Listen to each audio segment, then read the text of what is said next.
सीतासमारोपितमाभागं पाण्डवमहासायिचारुचापं नमामि रामं रघुवंशनाथं विष्णुमन्महम्।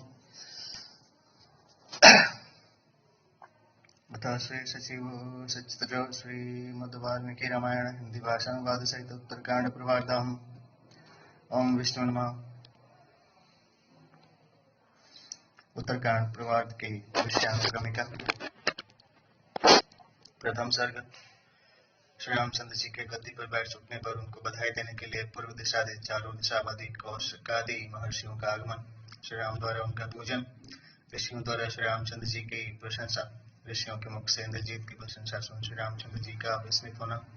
साथ ही उसके प्रभाव आदि सुनने के लिए श्री रामचंद्र जी की उत्सुकता प्रकट करना।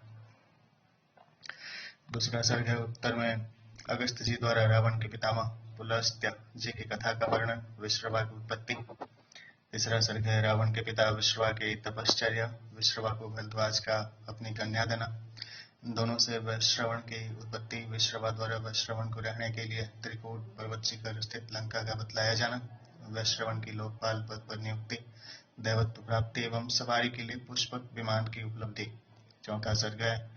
लंका निर्माण के समय ही से लंका में राक्षसों की आबादी का वृतांत सुन श्री रामचंद्र जी का उनके विषय में पूरा हाल सुनने की उत्कंठा प्रकट करना। अगस्त्य द्वारा राक्षसोत्पत्ति तथा यक्षोत्पत्ति वर्णन,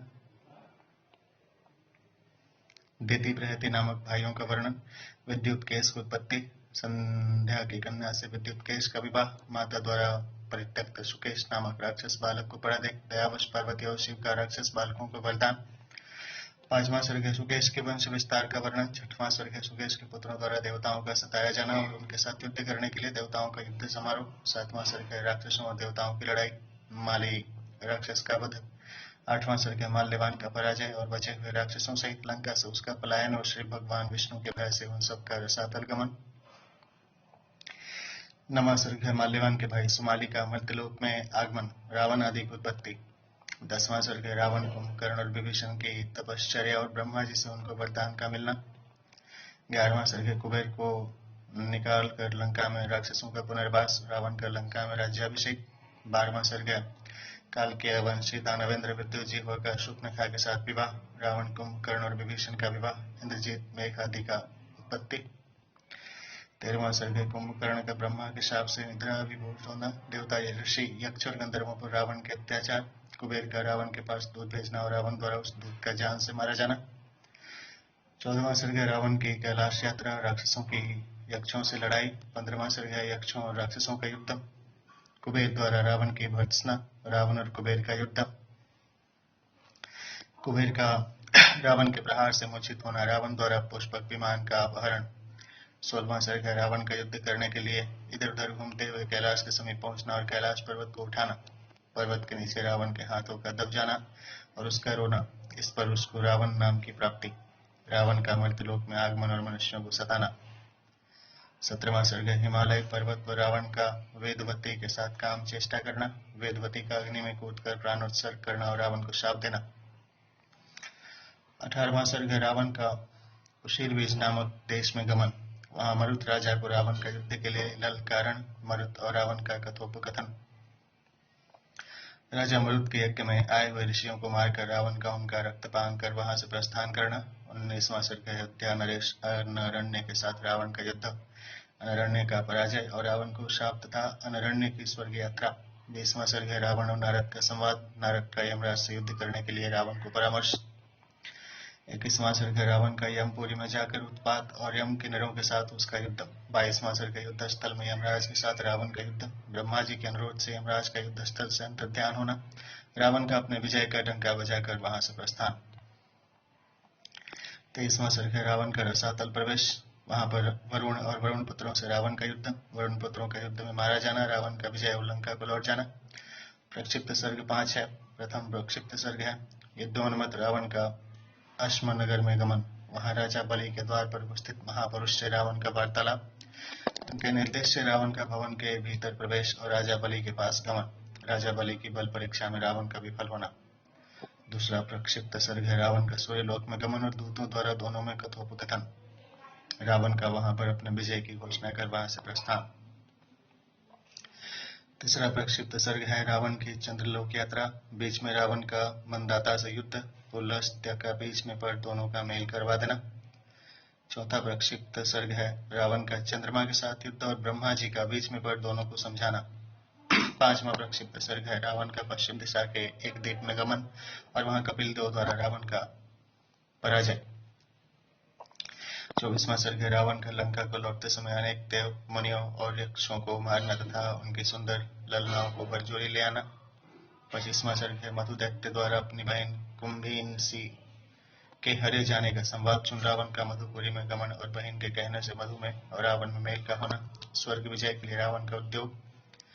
26वां सर्ग है मार्ग में पहाड़ पर रावण का नलकुबर के पास जाती हुई रंभा को बरजोरी पकड़कर उसके साथ संभोग करना। रंभा के मुख से इस वृत्तांत को सुन नलकुबर का रावण को श्राप देना।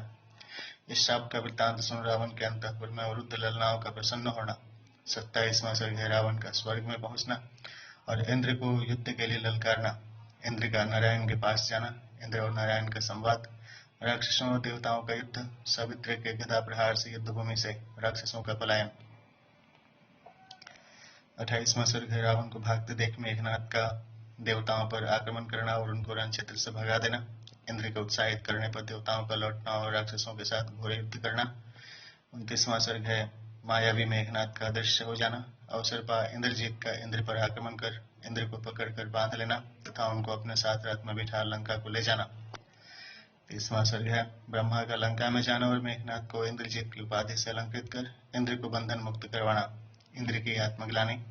इस पर ब्रह्मा जी का उनको गौतम ऋषि के शाप का स्मरण कराना और वैष्णव यज्ञ करने का उपदेश देना। 31वां सर्ग है श्री रामचंद्र जी का अगस्त जी से रावण का पराजय संबंधी प्रश्न करना। उत्तर में अगस्त जी का रावण के पराजय का इतिहास सुनाना। रावण की माहेश्मती यात्रा। माहेश्मती में सहस्त्रार्जुन को न पाकर रावण का विंध्य पर्वत पर होते हुए नर्मदा के तट पर पहुंचना। 32वां सर्ग है सहस्त्रार्जुन का अपने भुजबल से नर्मदा के जल प्रवाह को रोकना और रुके हुए जल का पीछे लौटकर तट पर रखी हुई रावण की पूजन सामग्री का बहाना। इस पर रावण का क्रुद्ध होना और नर्मदा के उल्टे बहाव का कारण जानने को अपने साथी राक्षसों को भेजना। कारण जान लेने पर रावण का लड़ने के लिए सहस्त्रार्जुन के पास जाना और युद्ध करने की अपनी अभिलाषा प्रकट करना। सहस्त्रार्जुन के हाथ से रावण का पकड़ा जाना। 33वां सर्ग है पुलस्त्य का पौत्र स्नेहवश माहेश्मती में जाना और रावण को छुड़वाना। रावण का लज्जित हो लंका को लौट जाना। 34वां सर्ग है रावण का किष्किंधागमन। वहां बाली को न पाकर रावण का उसको खोज में समुद्र तट पर जाना। संध्या करते समय बलि को पकड़ लेने की रावण को चेष्टा, किंतु रावण का बलि द्वारा स्वयं पकड़ा जाना और बलि की कांख में दबा पड़ा रहना। किष्किंधा पहुंच बाली का अपमान जनित रावण के साथ कथोपकथन।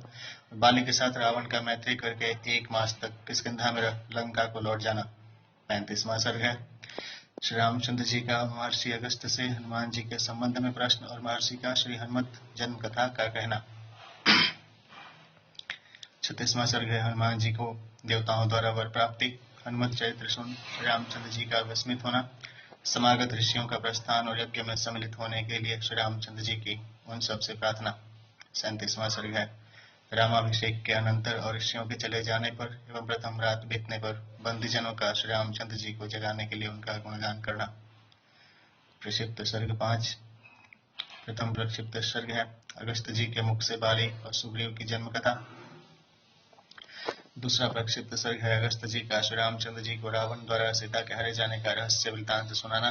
तीसरा प्रक्षिप्त सर्ग है अगस्त श्री राम संवाद के अंतर्गत ऋषि द्वारा रावण से श्री राम जन्म के समय का वृत्तांत कहा जाना। चौथा प्रक्षिप्त सर्ग है उक्त कथा को सुन श्री रामचंद्र जी का विस्मित होना, उक्त कथा सुनने का महात्म्य। पांचवा प्रक्षिप्त सर्ग है रावण का अनेक द्वीपों में भ्रमण। श्वेत द्वीप में स्त्रियों द्वारा रावण के साथ खेला जाना। अगस्त्य का श्री रामचंद्र जी का रावण वध का रहस्य बतलाया जाना। अगस्त जी का प्रस्थान। 38वां सर्ग है श्री रामचंद्र जी की जनकादि से भेंट और राजाओं की विदाई। 39वां सर्ग है वानरपतियों की संभावना और उनकी विदाई। 40वां सर्ग है सुग्रीव विभीषण आदि का श्री रामचंद्र जी की आज्ञा से अयोध्या से प्रस्थान। श्री रामचंद्र जी और हनुमान जी का कथोपकथन। 41वां सर्ग है पुष्पक विमान का श्री रामचंद्र जी के पास पुनरागमन और उनकी आज्ञा से पुनः गमन। भरत और श्री राम जी का राज्य की सुव्यवस्था पर संवाद। 42वां सर्ग है श्री राम जी की अपनी अशोक वाटिका में सीता सहित गमन और वहां पर दोनों का वन विहार। बातों ही बातों में सीता जी का तपस्वियों के आश्रमों को देखने की अभिलाषा प्रकट करना। 43वां सर्ग है श्री रामचंद्र जी का सीता के विषय में जासूसों के मुख से निंदापूर्ण जनश्रुति का सुनना। 44वां सर्ग है श्री राम जी का जासूसों को विदा कर भरत और जल लक्ष्मण को बुलवाना। 45वां सर्ग है सीता के विषय में सुने हुए अपवाद का दोनों भाइयों के सामने श्री रामचंद्र द्वारा कहा जाना और लक्ष्मण को यह आज्ञा दिया जाना कि जानकी को वन में छोड़ा। 46वां सर्ग है लक्ष्मण के साथ सीता जी का वनगमन, मार्ग में सीता लक्ष्मण संवाद, सीता जी सहित लक्ष्मण का नाव द्वारा नदी पार होना। 47वां सर्ग लक्ष्मण और जानकी के गंगा पार होने का वृत्तांत वर्णन। 48 सर्ग गंगा पर होने पर लक्ष्मण जी का सीता जी को उनके श्री रामचंद्र जी द्वारा परित्याग किए जाने का संदेशा सुनाना। 49वां सर्ग लक्ष्मण के वचन सुन सीता जी का विलाप करना और श्री राम जी के लिए लक्ष्मण द्वारा संदेशा कहलाना। लक्ष्मण का जानकी जी को वन में छोड़ अयोध्या को लौटना। जानकी का महर्षि वाल्मीकि के आश्रम में गमन। 50वां सर्ग है मार्ग में लक्ष्मण और सुमंत का संवाद। ध्यान सूर्य सत्यनारायण भगवान की ये जय।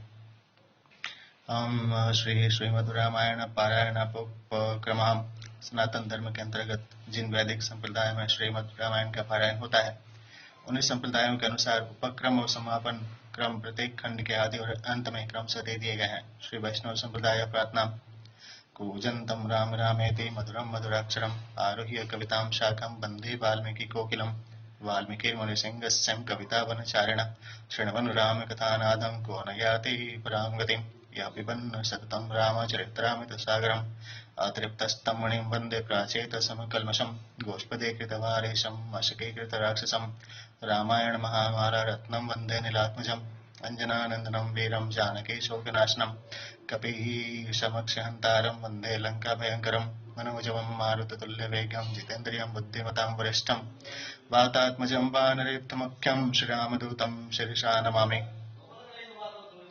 उल्लङ्घ्य सन्धौ सलिलं सलीलं यः शोकबहणे जनकात्मजाय आदाय तेनैव ददाह लङ्कां नमामि तं प्राञ्जलिराञ्जनेयम् आञ्जनेयमतिपाटलाननं कराञ्जनाद्रैकमनीयविग्रहं पारिजाततरुमूलवासिनीं भावयामि पवमाननन्दनं यत्र यत्र रघुनाथकीर्तनं तत्र तत्र कृतमस्तकाञ्जलिं बाष्पवारि परिपूर्णलोचनं मारुतिं नमतो राक्षसान्तकम् वेदविद्ये परे पुंसिं जाते दशरथात्मजे वेद प्राचेत सादासीत् साक्षात् रामायणात्मना तदुपगत समास संधि योगं सममधुरोपन्नतार्थवाक्यबद्धं रघुवरचरितं मुनिप्रणीतं दशशीरश्च पदं निशाम्यध्वं श्रीराघवं दशरथात्मजं प्रमेयं सीतापतिं रघुकुलानुवयरत्नदीपम् आजानुबाहुमरविन्दरायताक्षं रामं शाचरविनाशकरं नमामि। वैदेही सहितं सुरद्रुमतले हेमे महामण्डपे मध्ये पुष्पकमासने मणिमये वीरासने सुस्थितम् अगण्ये वाचति प्रभञ्जनसुते तत्त्वं मुनिभ्यं परं व्याख्यायान्तं भरतादिभिः परिवृत्तं रामं भजे श्यामलं हम विष्णुर्नमः। अथ माधव संप्रदाय प्रार्थना। शुक्लाम्बरधरं विष्णुं शशिवर्णं चतुर्भुजं प्रसन्नवदनं ध्यायेत् सर्वविघ्नोपशान्तये लक्ष्मीनारायणं वन्दे तद्भक्तप्रवरो ह्य श्रीमदानन्दतीर्थाख्यो गुरुस्तं च नमाम्यहम्। वेदे रामायणे चैव पुराणे भारते तथा आद्यावन्ते च मध्ये च विष्णुः सर्वत्र गीयते सर्वविघ्नप्रशमनं सर्वसिद्धिकरं परं सर्वजीवप्रणेतारं वन्दे विजयदं हरिं सर्वाभीष्टप्रदं रामं सर्वारिष्टनिवारकं जानकी जानीमुनीशं वन्दे मद्गुरुवन्दितम् अभ्रमं भङ्गरहितं जडं विमलं सदाम् आनन्दतीर्थमतुलं भजे तापत्रयापहं भवति यदनुभावदेडमुकोऽपि वाग्मि जडमतिरपि जन्तुर्जायते प्राङ्गमौलि सकलवचनचेत्तदेवता भारती सा मम वचसि विद्यतां सन्धिं मानसे च मिथ्यासिद्धान्तदुर्ध्वान्तविद्वांसविचक्षणा जया तीर्थाख्यातरणैर्भासतां नो विद्याम्बरे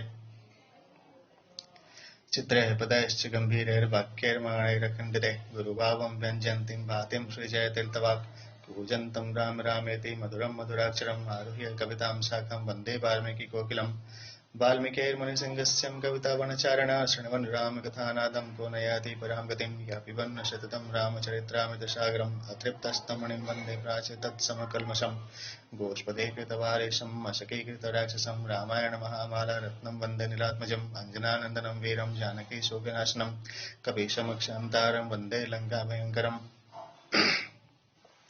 मनोजवं मारुततुल्यवेगं जितेन्द्रियं बुद्धिमतां वरिष्ठं वातात्मजं वानरयुक्तमुख्यं श्रीरामदूतं शिरसा नमामि उल्लङ्घ्य सिन्धौ सलिलं यशोकवहने जनकात्मजाय आदाय तेनैव तदा लङ्कां नमामि तं प्राञ्जलिराञ्जनेयम् आञ्जनेयमतिपाटलाननं काञ्चनातिक्रमणीयविग्रहं पारिजाततरुमूलवासिनीं भावयामि पवमाननन्दनं यत्र यत्र रघुनाथकीर्तनं तत्र तत्र कीर्तमस्तकाञ्जलिं बाष्पवारि परिपूर्णलोचनं मारुतिं नमत राक्षसान्तकं वेदविद्ये परिवंस्यं जाते दशरथात्मजं वेदप्राचेत सादासीत् साक्षात् रामायणात्मना आपदामपहर्तारं दातारं सर्वसम्पदां लोकाभिरामं श्रीरामं भूयो भूयो नमाम्यहं तदुपदगतसमाससन्धियोगं सममधुरोपनाथार्थवाक्यबद्धं रघुवरचरितं मुनिप्रणीतं दशशीरश्च वधं निशाम्यध्वं वैदेही सहितं शरद्रुमतले हेमे महामण्डपे मध्ये पुष्पकमासने मणिमये वीरासने स्वस्थितम् अग्ने वाचतीं प्रभञ्जनसुते तत्त्वं मुनिभ्यं पर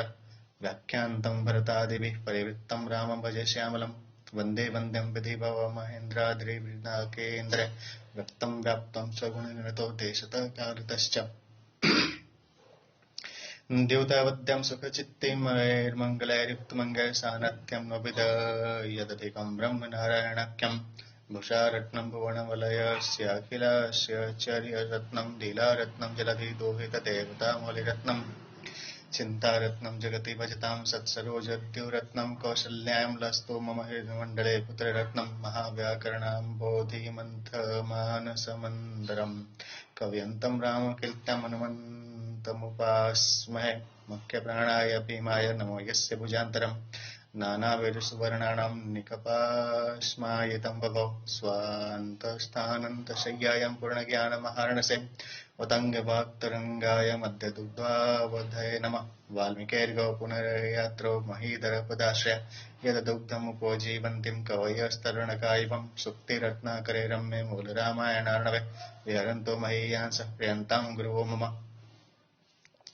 हयग्रीव हयग्रीवेति यो वदेत् तस्य निःसरते वाणी जह्नु कन्या प्रवाहवत् ध्यानशूली सत्यनारायण भगवान की जय। तस्मात् संप्रदाय प्रार्थना शुक्लांबरधरं विष्णुं शशिवर्णं चतुर्भुजं प्रसन्नवदनं ध्यायेत् सर्वविघ्नोपशान्तये वागीशाद्यां सुमनसः सर्वथा नामुपक्रमे यं नत्वां कृतकृत्यास्तं नमामि जगजाननं दौर्भिर्युक्तं चतुर्भिः स्फटिकामणिमयीमक्षमालां दधानं हस्तैनेकेन पद्मसीतमपि च शुकं पुस्तकं चापरेण भासा कुण्डेन्दु शङ्खः स्फटिकमणिनिभां भासमाना समाना सा मे वाग्देवतैयं निवस्तुं वदने सर्वदा सुप्रसन्ना कूजन्तं राम रामेति मधुरं मधुराक्षरम् आरुह्यं कवितां शाखां वन्दे वाल्मीकिकोकिलं वाल्मीकिर्मुनिसिंहस्य कवितावनचारिण शृण्वन् रामकथानादं को न याति परां गतिं यः पिबन् शततं रामचरित्रामृतसागरम् आतृप्तस्तं मुनिं वन्दे प्राचितसमकल्मषं गोष्पदीकृतवारेशं मशकीकृतराक्षसं रामायणमहामाला रत्नं वन्दे नीलात्मजम्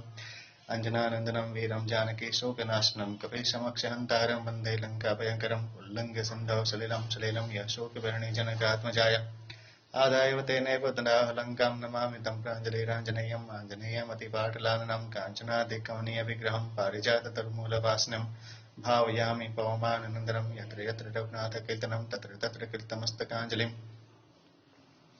बाष्पवारि परिपूर्णलोचनं मारुतिं नमत राक्षसान्तकं मनोजवं मारुततुल्यवेगं जितेन्द्रियं बुद्धिमतां वरिष्ठं वातात्मजं वानरयुक्तमुख्यं श्रीरामदूतं शिरसा नमामि यः कर्णाञ्जलिसम्पुटैर्हरः सम्यक् पिबत्यादरात् वाल्मीकिर्वदनारविन्दगलितं रामायणाख्यं मधु जन्मव्याधिजराविपत्तिमरणैरत्यन्तशोपद्रवं संसारं सविहाय गच्छति पुमाणविष्णुः पदं शाश्वतं तदुपगतसमाससन्धियोगं सममधुरोपनतार्थवाक्यबद्धं रघुवरचरितं मुनिप्रणीतं दशशीरश्च वधं निशाम्यत्वं वाल्मीकिर्गिरिसम्भूतां रामसागरगामिनी पुनातुं भुवनं पुण्या रामायणमहानदी श्लोकसारसमाकिरणं सर्वकल्लोलसङ्कुलं काण्डग्राहमहामीनं वन्दे रामायणार्णवम् वेद विद्ये परिवंशिं जाते तस्मतात्मजे वेद प्राचीत सादासीत साक्षात् रामायणात्मना वैदेही सहितं श्रद्धूमतले हेमे महामण्डपे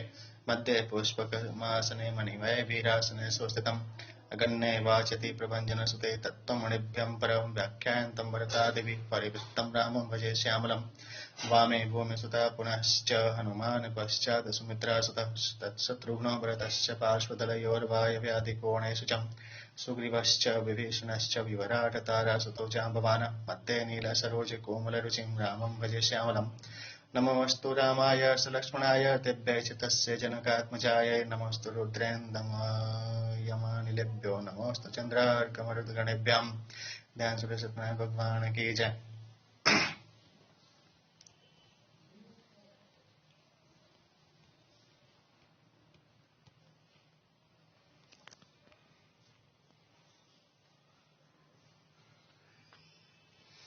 सत्यं नगरीं दिव्यां विषिक्ताय सीतायां राजाधिराजराजाय रामभद्राय मङ्गलम्। ओं विष्णुर्मां तथा श्रीमद्वाल्मीकि रामायण उत्तरकाण्ड पूर्वार्धः प्राप्तराज्यस्य रामस्य राक्षसानां वधे कृतः आजग्मुर्मुनयः सर्वे राघवं प्रति नन्दितुं। राक्षसों का नाश कर जब श्री रामचंद्र जी राजगद्दी पर बैठे तब समस्त मुनिगण श्री रामचंद्र जी की अवहेलना कर लक्ष्मण जी के बल पराक्रम की प्रशंसा करने को आए।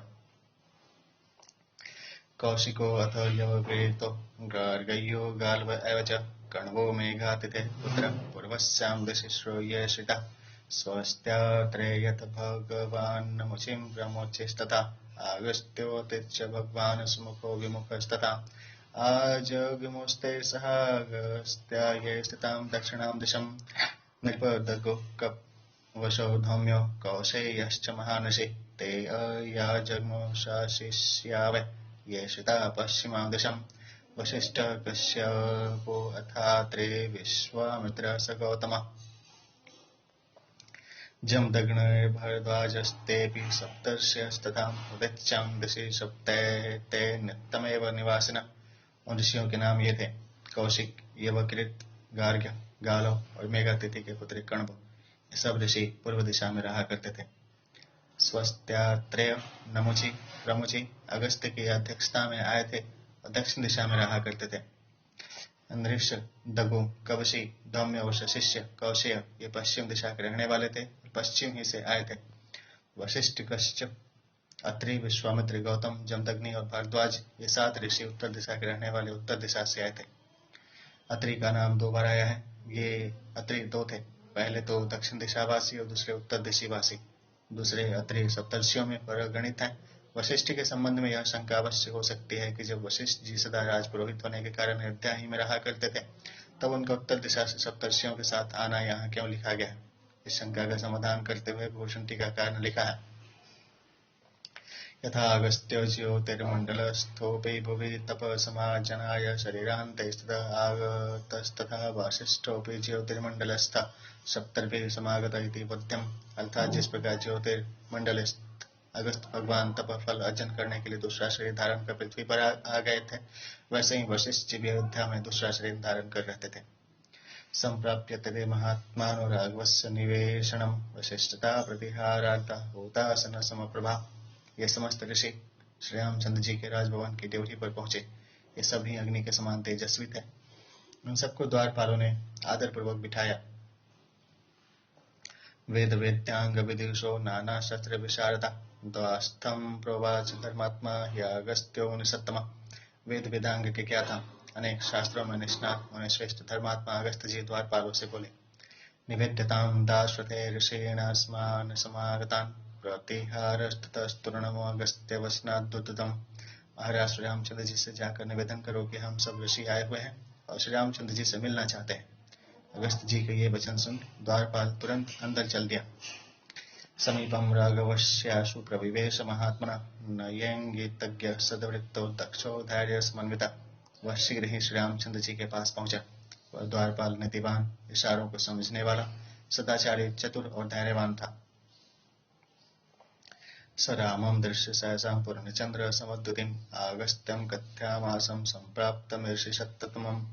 पूर्णमासी के चंद्रमा के समान प्रकाशमान श्री रामचंद्र जी के निकट जाकर वह बोला कि महाराज, ऋषि श्रेष्ठ अगस्त जी बहुत से ऋषि श्रेष्ठ सहित आए हैं। श्रुत्वा प्राप्तान् मुनिस्तांस्तु बालसूर्यसमप्रभान् प्रत्युवाच ततो द्वास्तं प्रवेश्यं यथा सुखम्। बाल सूर्य के समान प्रभावान उन समस्त ऋषि श्रेष्ठों का आनर सुन श्री रामचंद्र जी ने द्वारपाल से कहा कि तुम उन सबको आदर पूर्वक यहाँ लिवा लाओ। दृष्ट्वा प्राप्तान् मुनिस्तांस्तु प्रत्युत्थाय कृतांजलि पार्घ्याद्यादेभिरानज्यं गां निवेद्यं च सादरम्। जब द्वारपाल के कहने से वे समस्त ऋषि श्रेष्ठ श्री रामचंद्र जी के निकट पहुंचे, तब श्री रामचंद्र जी राज सिंहासन छोड़ हाथ जोड़ खड़े हो गए। फिर उन्होंने उन सबका अर्घ्य पादार्घ्य से पूजन किया और बड़े आदर के साथ प्रत्येक को गोदान दिया। रामो अभिवाद्य प्रयत आसन्नान्यादिदेशः तेषु कांचन चित्रेषु महत्सु च वरेषु च कुशान्तर्घानदत्तेषु मृगचर्मयुतेषु च यथार्हमुपविष्टास्ते आसनेष्वेषि पुंगवा। श्री रामचंद्र जी ने बड़े भक्ति भाव से उन सबको प्रणाम किया। तदंतर उन सबको बैठने के लिए आसन दिए। ये आसन सोने के बने हुए थे और रंग बिरंगे होने के कारण बड़े सुंदर जान पड़ते थे। उनके ऊपर यथा योग्य अपने अपने बैठने के कुशासन और मृगचर्म बिछा बिछाकर वे सब ऋषि श्रेष्ठ उन पर बैठ गए।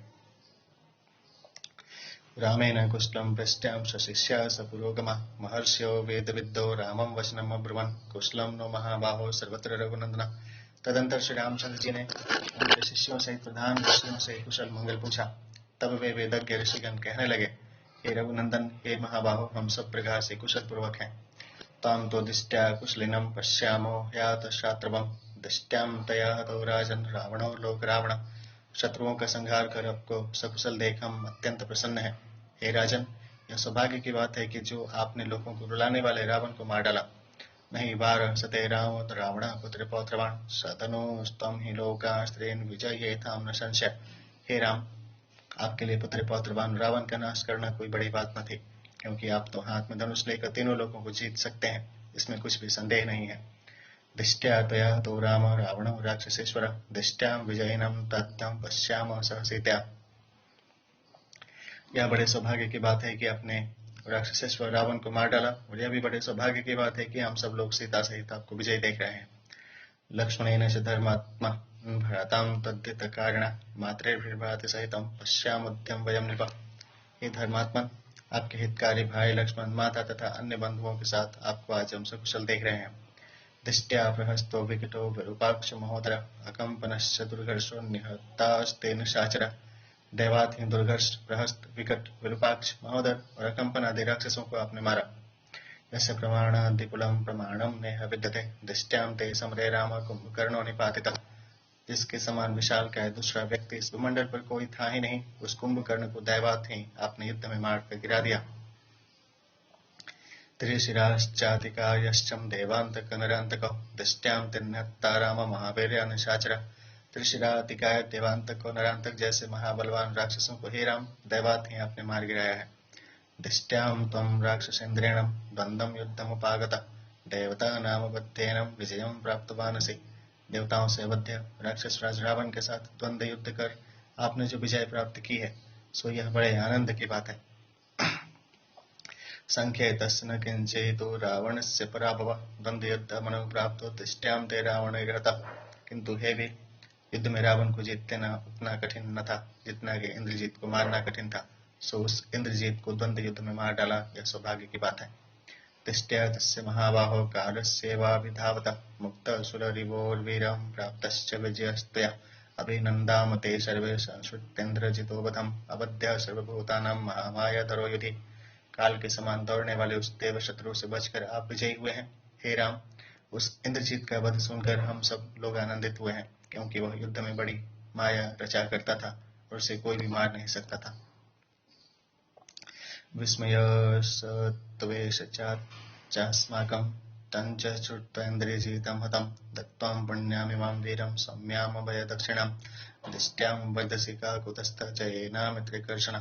उसका मारा जाना सुनकर हम लोगों को आश्चर्य हो रहा है। ये काकुतस्थ है शत्रुकर्षण, हम सबको इस प्रकार अभयदान दे। आपकी बढ़ती देख हमें जो आनंद प्राप्त हुआ है, उससे बढ़कर आनंद और क्या होगा। श्रुत्वा तु वचनं तेषां मुनीनां भावितात्मनां विस्मयं परमं गत्वा रामः प्राञ्जलिरब्रवीत्। उन आत्मदर्शी मुनियों के ये वचन सुनकर श्री रामचंद्र जी को बड़ा आश्चर्य हुआ और वे हाथ जोड़कर बोले, भगवन्तः कुम्भकर्णं रावणः च निशाचरम् अतिक्रम्य महावीर्यो किं प्रशंसत रावणीम्। भगवान महाबलवान रावण और कुंभकर्ण नामक राक्षसों को छोड़ आप लोग इंद्रजीत की प्रशंसा क्यों कर रहे हैं। महोदरम प्रहस्तं च विरूपाक्षं च राक्षसं मन्तोन्मत्तो च दुर्गर्षो देवान्तको नरान्तको अतिक्रम्य महावीरान् किं प्रशंसत रावणीम्। महोदर, प्रहस्त, विरूपाक्ष, मत्त, उन्मत्त, देवांतक एवं नरांतक जैसे वीर्यवानों को छोड़ आप लोग इंद्रजीत की प्रशंसा क्यों कर रहे हैं। अतिकायं त्रिशिरसं धूम्राक्षं च निशाचरम् अतिक्रम्य महावीर्यान् किं प्रशंसत रावणीम्। अतिकाय, त्रिशिरा, धूम्राक्ष आदि बड़े बड़े बलवान राक्षसों को छोड़ आप लोग इंद्रजीत की इतनी प्रशंसा क्यों कर रहे हैं। कीदृशी शोभे प्रभावो अस्य किं बलं कः पराक्रमः केन वा कारणेनैषं रावणादतिरिच्यते। हे ऋषियों, इंद्रजीत का प्रभाव, बल और पराक्रम कैसा था, क्यों कर वह रावण से भी बढ़कर था। शक्यमिति मया श्रोतुं न खल्वाक्यापयामि वा यदि गुह्यं न चेद्यक्तुं श्रोतुमिच्छामि कथ्यताम्। यदि यह बात मेरे सुनने योग्य हो और गोप्य न हो तो कहिए, क्योंकि यह सब सुनने की मेरी इच्छा है। यह मेरी आज्ञा नहीं है किंतु प्रार्थना है। शक्रोपि विजितस्तेनं कथं लब्धवरश्च स कथं व बलवान् पुत्रो न पिता तस्य रावण। उसने इंद्र को किस प्रकार जीता था और उसे किस प्रकार वर मिला था। पुत्र क्यों ऐसा बलवान था और उसका पिता वैसा क्यों न था। कथं पितुश्चाप्यधिको महावे शक्रस्य जेता हि कथं स रक्षस वराश्च लब्धा कथयस्वमेत्या प्राप्त चतश्चस्य मुनीन्द्रम सर्वम। इंद्रजीत अपने पिता से संग्राम में क्यों कर अधिक पराक्रमी हुआ। उसने इंद्र को किस प्रकार जीता, किस प्रकार उसने वर पाया। हे मुनि श्रेष्ठों, मैं आप सबसे पूछता हूँ, आप मेरे इन सब प्रश्नों का उत्तर दें। उत्तरकांड का पहला सर्ग समाप्त हुआ। ध्यान सूर्य सत्यनारायण भगवान की जय। अथ द्वितीय सर्ग। तस्य तद्वचनं श्रुत्वा राघवस्य महात्मनः कुम्भयोर्निर्महातेजां वाक्यमेतदुवाचः। महात्मा श्री रामचंद्र जी के इन प्रश्नों को सुन महातेजस्वी कुंभयोनि अगस्त जी कहने लगे। शृणु राम कथावृत्तम् तस्य तेजो बलं महत् जघान शत्रुन येनासो न च बद्धः स शत्रुभिः। हे राम, उस कारण को सुनिए जिससे इंद्रजीत का तेज और बल पिता से भी अधिक था। वह शत्रुओं को तो मारता था, वह शत्रुओं से नहीं मार पाते थे। तावत्ते रावणस्येदं कुलं जन्म च राघव वरप्रदानं च तथा तस्मै दत्तं ब्रवीमि ते। हे राघव, मैं पहले आपको रावण के जन्म और उसकी वरदान प्राप्ति का वृत्तांत सुनाता हूँ। पुरा कृतयुगे राम प्रजापते सुत प्रभु पुलस्त्यो नाम ऋषि साक्षात् देव पितामह। पहले सत्ययुग में ब्रह्मा जी को पुलस्त नामक एक पुत्र उत्पन्न हुआ। ब्रह्मर्षि पुलस्त जी तप प्रभाव से साक्षात ब्रह्मा ही जी के समान हो गए थे। नानो कैत्याम गुणास्तस्यं धर्मतः शीलतस्तथा प्रजापते पुत्र इति वक्तुं शक्यं हि नामतः। उनके धर्म और शील आदि गुणों का वर्णन करना असंभव है। उनके इन गुणों को जानने के लिए उनका नाम ले देना और यह कह देना कि वे प्रजापति के पुत्र थे पर्याप्त काफी है। प्रजापति सूतत्वेन देवानां वल्लभो हि स इष्ट सर्वस्य लोकस्य गुणः शुभैर्महामते। वे महामते पुलस्त जी प्रजापति के पुत्र थे, अतः समस्त देवता उनको बहुत प्यार करते थे। अपने विमल गुणों के कारण वे सभी के मित्र बन गए थे। सतो धर्म प्रसंगेन मेरो पार्श्वे गिरिमहागिरे तृणविन्दाश्रमं गत्वाप्यवसन् मुनि पुंगव। तप करने की इच्छा से वे मुनि श्रेष्ठ मेरु पर्वत के समीप तृणबिंदु के आश्रम में जाकर रहने लगे। तपस्तेपे स धर्मात्मा स्वाध्याय नियतेन्द्रिय गत्वा आश्रमपदं तस्य विहरणं कुर्वन्ति कन्यका। वहाँ धर्मात्मा पुलस्त जी इंद्रियों को वश में कर तप स्वाध्याय में संलग्न हो गए, किंतु वहां जाकर कन्याएं उनके तप स्वाध्याय में विघ्न डालने लगी। ऋषिपन्नपिकन्याश्च राजर्षि तनयाश्च या क्रीडन् यो अप्सरश्चैवं तं देशमुपपेदिरे। ऋषियों, नागों और राजर्षियों की कन्याएं तथा अप्सराएं मिलकर वहां जा क्रीड़ा करने लगी। सर्वर्षतुषुपभोगयत्वाद्रम्यत्वात् काननस्य च नित्यशस्तास्तु तं देशं गत्वा क्रीडन्ति कन्यका। एक तो वह वन ही बड़ा रमणीक था, दूसरे सब ऋतुओं में वह वन रहने योग्य था। इसी से वे सब वहां नित्य जाकर इकट्ठी होती थीं और खेलती कूदती थीं। देशस्य रमणीयत्वात् पुलस्त्यो अत्र सदीज गायन्तो वादयन्त्योश्च लासयन्त्योस्तथैव च। जहाँ पुलस्त जी रहते थे वहाँ का स्थान बड़ा रमणीक था, अतः वे कन्याएं वहां जाकर गाती बजाती और नाचा करती थीं। मुनेस्तपस्विनस्तस्यां विघ्नं चक्रुरनिन्दिता अतः रुष्टो महातेजां व्याजहार महामुनि। इस प्रकार वे सुंदरी कन्याएं जब उस तपस्वी मुनि की तपस्या में विघ्न डालने लगी, तब महातेजस्वी पुलस्त जी ने क्रुद्ध होकर यह कहा। या मे दर्शनमागच्छेत् सा गर्भं धारयिष्यति तास्तु सर्वाः प्रतिश्रुत्यं तस्य वाक्यं महात्मना। जो लड़की मेरी आंखों के सामने पड़ जाएगी वही गर्भवती हो जाएगी। ऋषि के मुख से यह निकलते हैं। ब्रह्म शाप भयाद भाते तास्तम देशम नोपचक्रम तृणबिंदोस्तु राजर्षि स्तन्या न शृणोति तत्। वे ब्रह्म शाप के भय से भीत हो गई और फिर उनके आश्रम में न गई, किंतु राजर्षि तृणबिंदु की कन्या ने पुलस्त जी की इस उक्ति को नहीं सुन पाया। गत्वा आश्रमपदं तत्र विचचार सुनिर्व्या न सा पश्य स्थितां तत्र क्रांचिदभ्यागतां सखीम्। अतः वह पुलस्त जी के आश्रम में जा निर्भय हो घूमने फिरने लगी, किंतु वहां उसे उसकी कोई सखी न दिखलाई पड़ी। तस्मिन् काले महातेजां प्राजापत्यो महानशि स्वाध्यायमकरो तत्र तपसां भावितः स्वयं। इस समय प्रजापति के पुत्र महातेजस्वी महर्षि पुलस्त जी तप के प्रभाव से तप्रदीप्त हो स्वाध्याय में लगे हुए थे, अर्थात वेद पाठ कर रहे थे। सा तु वेदश्रुतिं श्रुत्वा दृष्ट्वा वै तपस्वनिधिम् अभवत् पाण्डुदेहा सा सुव्यञ्जितशरीरजा। वह राजर्षि कन्या वेद ध्वनि सुनने की इच्छा से जैसे ही उन तपोधन का दर्शन करने गई, वैसे ही उन्हें देखते ही उसका शरीर पीला पड़ गया और शरीर में गर्भ के लक्षण प्रकट हो गए। बभूव च समुद्विग्ना दृष्ट्वा तद्योषमात्मना इदं मे किं तवीति ज्ञात्वा पितरुर्गत्वा श्रमे स्थिता। अपने शरीर में इस प्रकार का विकार देख वह बहुत घबराई और आप में कह उठी, यह क्या हुआ। तदंतर असली बात जान वह पिता के आश्रम में लौट गई। तां तुम दृष्ट्वा तथा वोत्तां तृणबिन्दु रथा ब्रवीत् किं त्वमे तत्त्वसदृशं धारय स्वात्मनो वपु। किंतु तृणबिन्दु उसे देख और असली बात जान उससे बोले, तूने कुंवारपन के विरुद्ध अपना ऐसा रूप क्यों कर धारण किया। सत्तु कृत्वांजलि तेनाम कन्योवाच तपोधनम न जाने कारणम तात येन मे रूपमीदृशम।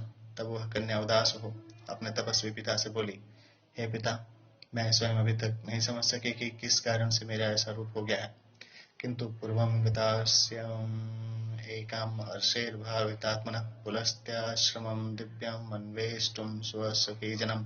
किंतु ऐसा होने के पूर्व मैं अपने सखियों को खोजती ब्रह्म चिंता परायण महर्षि पुलस्त जी के रमणीय आश्रम में अकेली चली गई।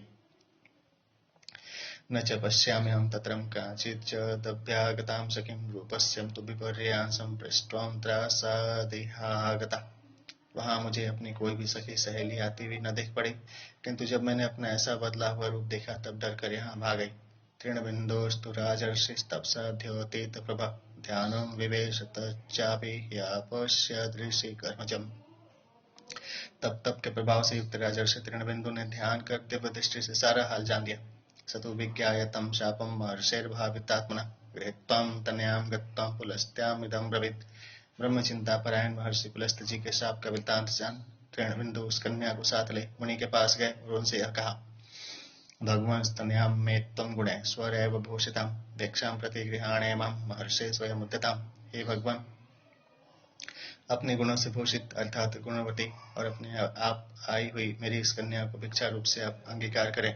तपश्चरण युक्तस्यं श्राम्यमाणेन्द्रियस्ते शुश्रूषणपरा नित्यं भविष्यति न संशय। जब आप तप करते करते थक जाया करेंगे तब निश्चय ही आपकी सदा सेवा टहल किया करेंगे। तम ब्रह्मांडम तु तद्वाक्यम राजर्षि धार्मिकम तदा जीर्घैश्चूर प्रवृत्त कन्या वाणमित्येव साधिजा। उस अप्रमेय ब्राह्मण श्रेष्ठ पुलस्त जी धार्मिक राजर्षि तृणबिन्दु के ऐसे वचन सुन उस कन्या को अंगीकार करते हुए बोले, बहुत अच्छा हुआ।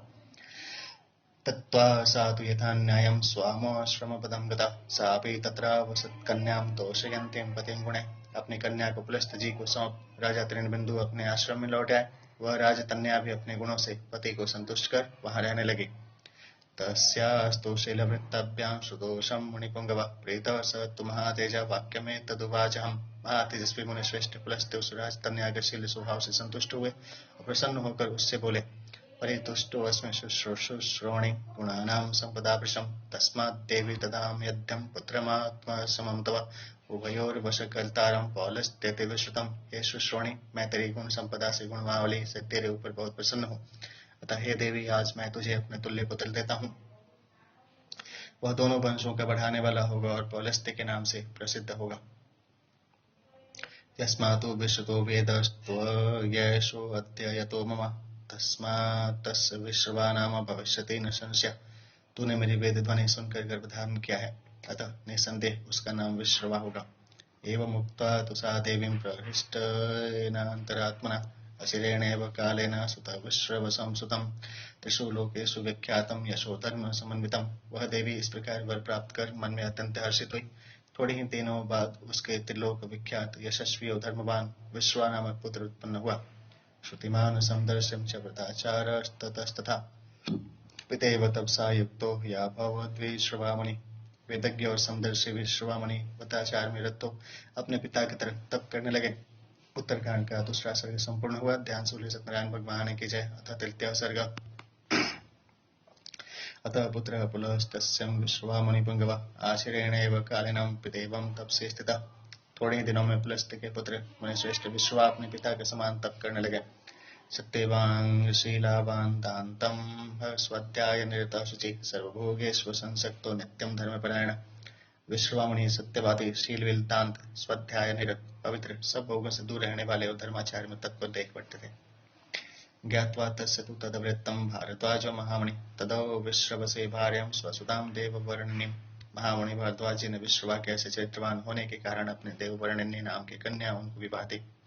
प्रतिगृह्य तु धर्मेणं भारद्वाज सुतां तदा प्रजानवीक्षिकया बुद्ध्यां श्रेयो ह्यस्य विचिन्तयन्। धर्मानुसार भारद्वाज जी की कन्या के साथ विवाह कर संतान की इच्छा रखते हुए विश्रवा जी उसकी भलाई चाहने लगे। मुदा परमया युक्तो विश्रवामुनिपुंगवः सक्तस्यां वीर्यसम्पन्नम् अपत्यं परमाद्भुतं जनयामास धर्मज्ञ सर्वे ब्रह्मे गुणैर्वृतं तस्मिन् जाते तु संहृष्टः स बभूव पितामहः। परम हर्षित व मुनिश्रेष्ठ विश्रवा जी ने अपनी भार्या के गर्भ से बलवान और परम अद्भुत एक पुत्र ऐसा उत्पन्न किया जिसमें ब्राह्मणोचित समस्त गुण विद्यमान थे। उसके उत्पन्न होने से उसके बाबा पुलस्त जी को बड़ी प्रसन्नता हुई। दृष्ट्वा श्रेयस्करी बुद्धिं धनाध्यक्ष भविष्यति नाम चास्या करोत प्रीतः सार्धं देवर्षि विस्तदा। वे अपनी नाती की कल्याणकारिणी बुद्धि देखकर बोले यह बालक धनाध्यक्ष होगा। फिर उन्होंने अत्यंत हर्षित हो देवर्षियों सहित उसका नामकरण किया। यस्माद्श्रवसोपत्यं सादृश्याद्विश्रवा इव तस्माद्श्रवणो नाम भविष्यति येष विश्रुतः। वे बोले यह बालक विश्रवा से उत्पन्न हुआ है और है भी उन्हीं के सदृश, अतः यह वैश्रवण के नाम से विख्यात होगा। सतो वैश्रवणस्तत्रं तपोवनं गतस्तदा अवर्धाताहुति युतो महातेज यथानलः। उस तपोवन में रहता हुआ वह वैश्रवण आहुति छोड़े हुए अग्नि की तरह बढ़ने लगा। वह बड़ा तेजस्वी हुआ। तस्य आश्रमपदस्थस्य बुद्धिर्यज्ञ महात्मनः चरिष्ये परमं धर्मं धर्मो हि परमा गति। आश्रम में रहने के समय उस महात्मा के मन में यह बात उपजी कि धर्म ही परम गति है, अतः मैं भी धर्माचरण अर्थात तप करूंगा। सतु वर्ष सहस्राणि तपस्तपत्वा महावणे यांत्रितो नियमैरुग्रैश्चकारं सुमहत्तपः। यह विचार कर बड़े कठोर नियमों के साथ 1000 वर्ष तक बड़ी कठोर तपस्या करते रहे। पूर्णे वर्ष सहस्रान्ते तं तं विधिम कल्पयत् जलाशय मारुताहारो निराहारस्तथैव च। एवं वर्ष सहस्राणि जग्मुस्तान्येक वर्षवत्। 1000 वर्ष बीत जाने पर वे कभी जल पीकर, कभी पवन पान कर और कभी कभी निराहार ही रह जाते थे। इस प्रकार उन्होंने 1000 वर्ष एक वर्ष की तरह बिता दिए। अतः प्रेतो महातेजा सैन्द्रः सुरगणेशं गत्वा तस्याश्रमपदं ब्रह्मेदं वाक्यं ब्रवीत्। तब तो ब्रह्मा जी उनके तप से प्रसन्न हुए और वे इंद्र सहित समस्त देवताओं को अपने साथ ले उनके आश्रम में पहुंचे और उन ऋषि श्रेष्ठ से यह वचन बोले। परितुष्टो अस्मि ते वत्स कर्मणा अनेन सुव्रता वरं विश्वे वृणीष्व भद्रं ते वरार्हस्त्वं महामते। हे सुव्रत, हे वत्स, मैं तुम्हारी इस तपस्या से तुम पर प्रसन्न हुआ हूँ, अतः तुम वर पाने योग्य होने के कारण अब तुम वरदान मांगो। अतः ब्रवीद्वैश्रवण पितामहमुपस्थितं भगवन् लोकपालस्त्वम् इच्छेयं वित्तरक्षणम्। अपने सामने ब्रह्मा जी को उपस्थित देख वैश्रवण जी ने उनसे कहा, हे भगवान, मेरी इच्छा है कि मैं लोकपाल हो जाऊं और समस्त धन मेरे पास रहे। अतः ब्रवीद्वैश्रवणं परितुष्टेन चेतसां ब्रह्मा सूर्यगणेशाल्दं वादमित्येव दृष्टवत्। ब्रह्मा जी ने समस्त देवताओं के साथ प्रसन्न मन हो वैश्रवण जी के वचनों को सहर्ष स्वीकार कर कहा, बहुत अच्छा। अहं वै लोकपालानां चतुर्थं स्रष्टुमुद्यतः यमेन्द्र वरुणानां च पदं तयत्तवचेप्सितम्।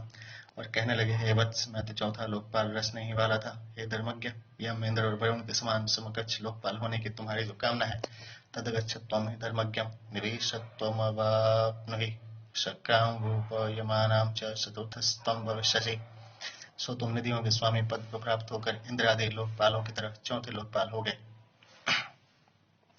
एतच्च पुष्पकं नाम विमानं सूर्यसन्निभं प्रतिगृह्यश्वयानार्थं त्रयोदशैर्समतामृचा। यह जो सूर्य के समान चमचमाता पुष्पक विमान है, इसे तुम अपनी सवारी के लिए लो, जिससे तुम देवताओं के समान ही सको। स्वस्ति ते अस्तु गमिष्यामः सर्व एव यथागतं कृतकृत्यां वयं तातं दत्तं तव वरद्वयम्। अच्छा, तुम्हारा कल्याण हो। अब हम लोग अपने स्थानों को जाते हैं, क्योंकि हे तात, तुमको वरदान देकर हम लोग कृतकृत्य हो गए, अर्थात जिस काम के लिए आए थे वह कर चुके। इत्युक्त्वा सगतो ब्रह्मा स्वस्थानं त्रिदशैषां गतेषु ब्रह्म पूर्वेषु देवेष्वथ नमः स्थलम्। यह कहकर देवताओं सहित ब्रह्मा जी वहां से चले गए। ब्रह्मा के देवता जब आकाश मंडल में चले गए, गणेश पितरं प्राह प्राञ्जलि प्रयतात्मवान् भगवन् लब्धवानस्मि वरमिष्टं पितामहात्। तब गणेश श्रवण जी सावधान हो और हाथ जोड़कर अपने पिता से बोले, हे भगवान, मैंने पितामह ब्रह्मा जी से अभिष्ट वरदान पा लिया। निवासनम न मे देवो विदधे स प्रजापति तं पश्य भगवन् कश्चिन्निवासं साधु मे प्रभो न च पीड़ा भवेद्यत्र प्राणिनो यस्य कस्यचित्। किंतु ब्रह्मा जी ने मेरे रहने के लिए कुछ भी प्रबंध नहीं किया। अतः हे स्वामिन, सो आप मेरे रहने के लिए कोई ऐसा स्थान बतलाइए जहाँ मेरे रहने से किसी को कष्ट या पीड़ा न हो। एवं मुक्तस्तु पुत्रेणं विश्रवामणिपुंगव वचनं प्राह धर्मज्ञं श्रूयतामेति सत्तमः। जब पुत्र ने इस प्रकार कहा, तब मुनि श्रेष्ठ विश्रवा ने अपने पुत्र से कहा, हे धर्मज्ञ, हे श्रेष्ठ, सुनो, मैं तुम्हारे रहने के लिए स्थान बतलाता हूँ। दक्षिणश्चेदधे स्थिरे त्रिकूटो नाम पर्वतः तस्याग्रे तु विशाला सा महेंद्रस्य पुरी यथा। दक्षिण समुद्र के तट पर अथवा समुद्र के दक्षिण तट पर त्रिकूट नामक एक पर्वत है। उस त्रिकूट पर्वत के शिखर पर इंद्र को अमरावती पुरी की तरह एक विशाल नगरी है। लंका नाम पुरी रम्यां निर्मिता विश्वकर्मणा राक्षसानां निवासार्थं यतेन्द्रस्यामरावती। उस रमणीक नगरी का नाम लंका है और उसकी रचना विश्वकर्मा ने की है। वह नगरी विश्वकर्मा ने राक्षसों के रहने के लिए इंद्र की अमरावती पुरी की तरह बनाई है। तत्र त्वं वसुभद्रं ते लंकायां नात्र संशयः हेम प्राकार परिखा यस्त्र शस्त्र समावृता। उसी लंकापुरी में तुम जाकर रहो, तुम्हारा मंगल होगा, इसमें कुछ संदेह नहीं। उस नगरी के परकोटी की दीवार सोने की है, उसके चारों ओर खाई खुदी हुई है और वह यंत्रों और शस्त्रों से भरी है। रमणीया पुरी साहे रुक्म वैदुर्य तोरण राक्षसय सा परित्यक्तां पुरा विष्णु भयादितः। वह लंकापुरी बड़ी रमणीक है, उसके फाटक सोने के हैं और उसमें पन्ने जड़े हुए हैं। पहले उसमें राक्षस रहा करते थे, किंतु विष्णु के डर से वे वहां से भाग गए हैं। शून्यारक्षोगणे सर्वे रसातलं गते शून्या संप्रति लंका सा प्रभुस्तस्या न विद्यते। और पृथ्वी के नीचे रसातल में जा बसे हैं, अतः वह नगरी अब सुनी पड़ी है और उसका कोई मालिक नहीं है। सत्वं तत्र निवासाय गच्छ पुत्र यथा सुखं निर्दोषस्तत्र ते वासु न बाधा तत्र कस्यचित्। हे पुत्र, तुम वहां जाकर सुखपूर्वक रहो, वहां तुम्हारे रहने में कुछ भी बुराई न होगी और न किसी को किसी प्रकार का कष्ट ही होगा। एतच्छ्रुत्वा स धर्मात्मा धर्मिष्ठं वचनं पितुः निवास्यामास तदा लंकां पर्वतमूर्धने। धर्मात्मा व श्रवण ने जब अपने पिता विश्रवा के इस प्रकार के धार्मिक वचन सुने, तब त्रिकूट पर्वत पर बनी हुई लंकापुरी में जा बसे। नैरितानां सहस्रेस्तु हृष्टै प्रमुदितैषाम् आचरेणैव कालिनं संपूर्णां तस्य शासनात्। सदा हर्षित रहने वाले हजारों राक्षस वहां जा बसे। वैश्रवण के शासन में थोड़े ही दिनों में वह लंकापुरी भरी हो गई। सतो तत्रावसत्प्रेतो धर्मात्मा नैरितर्षभः समुद्र परिखायां तु लंकायां विश्रवात्मज। विश्रवा मुनि के धर्मात्मा राक्षस राजपुत्र वैश्रवण समुद्र की परिखा द्वारा चारों ओर से घिरी हुई लंकापुरी में प्रसन्नता पूर्वक रहने लगे। काले काले तु धर्मात्मा पुष्पकेण धनेश्वर अभ्यागच्छद्विनीतात्मा पितरं मातरं चहि। धर्मात्मा धनेश्वर वैश्रवण समय समय पर पुष्प विमान पर सवार हो विनीत भाव से माता पिता के निकट जाया करते थे। सदैव गंधर्व गणैरभीष्टुतः तथापसरो नित्य विभूषितालय गभस्तिभिः सूर्य इवावभासन् पितुः समीपं प्रययो सवितपः। देवों और गंधर्वों की स्तुति सुनते हुए अप्सराओं के नृत्य से अपने भवन को भूषित करते हुए और सूर्य के किरणों की तरह चमचमाते हुए धनाध्यक्ष वैश्रवण अपने पिता विश्रवा मुनि के निकट आया जाया करते थे। उत्तरकांड का 3रा सर्ग संपूर्ण हुआ। ध्यान से सत्यनारायण भगवान की जय। तथा 4th सर्गम श्रुत्वा अगस्त्येरितं वाक्यं तम विस्मयामागतः कथमासीतुं लंकायां संभवो रक्षसां पुरा। अगस्त्य जी के कहे हुए इस वृत्तांत को सुन श्री रामचंद्र जी विस्मित हुए कि लंका में कुबेर जी के बसने के पूर्व भी राक्षसों का वहां रहना क्यों कर संभव हो सकता है। ततः शिरः कंपितं त्रेताग्निसमविग्रहं तमगस्त्यं मुहुर्दिष्टां स्मयमाणोऽभ्यभाषत। श्री रामचंद्र जी ने बार बार सिर को हिलाकर और तीन अग्नियों के समान देह धारण किया अगस्त जी की ओर निहार कर विस्मित हो उनसे कहा, भगवन् पूर्वमप्येषां लङ्कासीदपि सीताशिनां श्रुत्वेदं भगवद्वाक्यं जातो में विस्मयं परम्। हे भगवान, पहले भी इस लंकापुरी में राक्षस लोग ही वास करते थे। आपका यह वचन सुनकर मुझको बड़ा आश्चर्य हुआ है। पुलस्त्यवंशादूतभूतां रक्षसा एतेन श्रुतम् इदानीमन्यतश्चाप्यं संभवः कीर्तितस्त्वया। क्योंकि हमने तो यही सुन रखा है कि पुलस्त्य ही के वंश से राक्षसों की उत्पत्ति हुई है, परंतु इस समय आपके कथन से जान पड़ा है कि राक्षसों की उत्पत्ति पुलस्त्य के अतिरिक्त अन्य किसी से भी हुई है। रावणात् कुंभकर्णाश्च प्रहस्ताद्विकटादपि रावणस्य च पुत्रेभ्यः किन्नते बलवत्तरः। क्या वे पहले के राक्षस लोग रावण, कुंभकर्ण, प्रहस्त, विकट और रावण के पुत्र से भी बढ़कर बलवान थे? क एषां पूर्वको ब्रह्मन् किन्नामा च बलोत्कट अपराधं क च कम प्राप्यम विष्णुनाम द्राविता कथम। हे ब्राह्मण, उन सबका मूल पूर्व पुरुष कौन महाबलवान था? उसका नाम क्या था? उन्होंने विष्णु का क्या बिगाड़ा था जो उन्होंने उन राक्षसों को वहां से मार भगाया? एतद्विस्तरतः सर्वं कथयस्व ममानद कौतूहलमिदं मह्यं नोदभायुनोर्यथा तमः। हे अनग, यह समस्त वृत्तांत आप मुझसे विस्तार पूर्वक कहिए और मेरे इस कुतूहल को उसी तरह दूर कीजिए जिस प्रकार सूर्य अंधकार को दूर करता है। राघवस्य वचः श्रुत्वं संस्कारालंकृतं शुभम् एषा विस्मयमानस्तमगस्त्य प्राह राघवम्। श्री रामचंद्र जी के संस्कारित व्याकरण से शुद्ध एवं अलंकार युक्त वचन सुनकर अगस्त जी ने कुछ कुछ विस्मित हो श्री रामचंद्र जी से कहा, प्रजापति पुरा श्रेष्ठ्यां यपः सलील संभव तांसां गोपायने सत्वान श्रीजत पद्म संभव। हे राम, भगवान विष्णु के नाभि कमल से उत्पन्न हो ब्रह्मा जी ने सबसे प्रथम जल की सृष्टि की और जल की रक्षा के लिए उन्होंने अनेक जल जंतुओं को बनाया। ते सत्वा सत्वकर्तारं विनीत वधूपास्थिता किं कुर्मम् इति भाषन्तः श्रुतपिपासा भयादिता। वे सब जीव विनीत भाव से सृष्टिकर्ता के पास जा खड़े हुए और बोले कि हम क्या करें। उस समय बीमारी भूख और प्यास से विकल हो रहे थे। प्रजापतेस्तु तान् सर्वान् प्रत्याहं प्रहसन्निव आभाष्य वाचा यत्नेनं रक्षध्वमेति मानव। प्रजापति ने मुस्कुराकर उन सबसे कहा कि हे प्राणियों, तुम यत्न पूर्वक मनुष्यों की रक्षा करो। रक्षामेति च तत्रान्ये यक्षामेति चापरे भोक्षिता भोक्षिते रुक्तस्ततस्तानाः भूतके। उनमें से कुछ भूखे प्राणियों ने कहा रक्षामा, अर्थात हम रक्षा करते हैं, और उनमें से कुछ क्षुधा रहित प्राणियों ने कहा यक्षामा, अर्थात हम उत्तरोत्तर वृद्धि करते हैं। रक्षामेति यरुक्तं राक्षसास्ते भवन्तु वः यक्षामेति यरुक्तं यक्षा एव भवन्तु वः। उनका यह कथन सुन ब्रह्मा जी बोले कि जिन प्राणियों ने कहा था कि रक्षामा, हम रक्षा करते हैं, वे राक्षस हों, और जिन्होंने कहा यक्षामा, वे यक्ष हों। तत्र हेति प्रहेतिश्च भ्रातरो राक्षसाधिप मधुकैटभ शंकाशो बभूवत्तुररिन्दम। उन राक्षसों में हेति और प्रहेति नामक दो भाई उत्पन्न हुए। वे दोनों भाई मधुकैटभ की तरह शत्रु नाशकारी थे। वे दोनों ही राक्षसों के स्वामी हुए। प्रहेतेन धार्मिकस्तत्रं तपोवनगतः सदा हेतेन दारक्रियार्थे तु परम यत्नमथाकरोत्। प्रहेति धार्मिक स्वभाव का होने के कारण तप करने को वन में चला गया, किंतु हेति अपना विवाह करने के लिए बड़ा प्रयत्न करने लगा। सकाल भागिनीं कन्यां पायां नाम महाभयां उदावहदमेयात्मा स्वयमेव महामते। उच्च हृदय और महाबुद्धिमान हेति ने स्वयं ही काल के निकट जा और प्रार्थना कर काल की बहन के साथ, जिसका नाम भया था और जो महाडरावनी थी, विवाह कर लिया।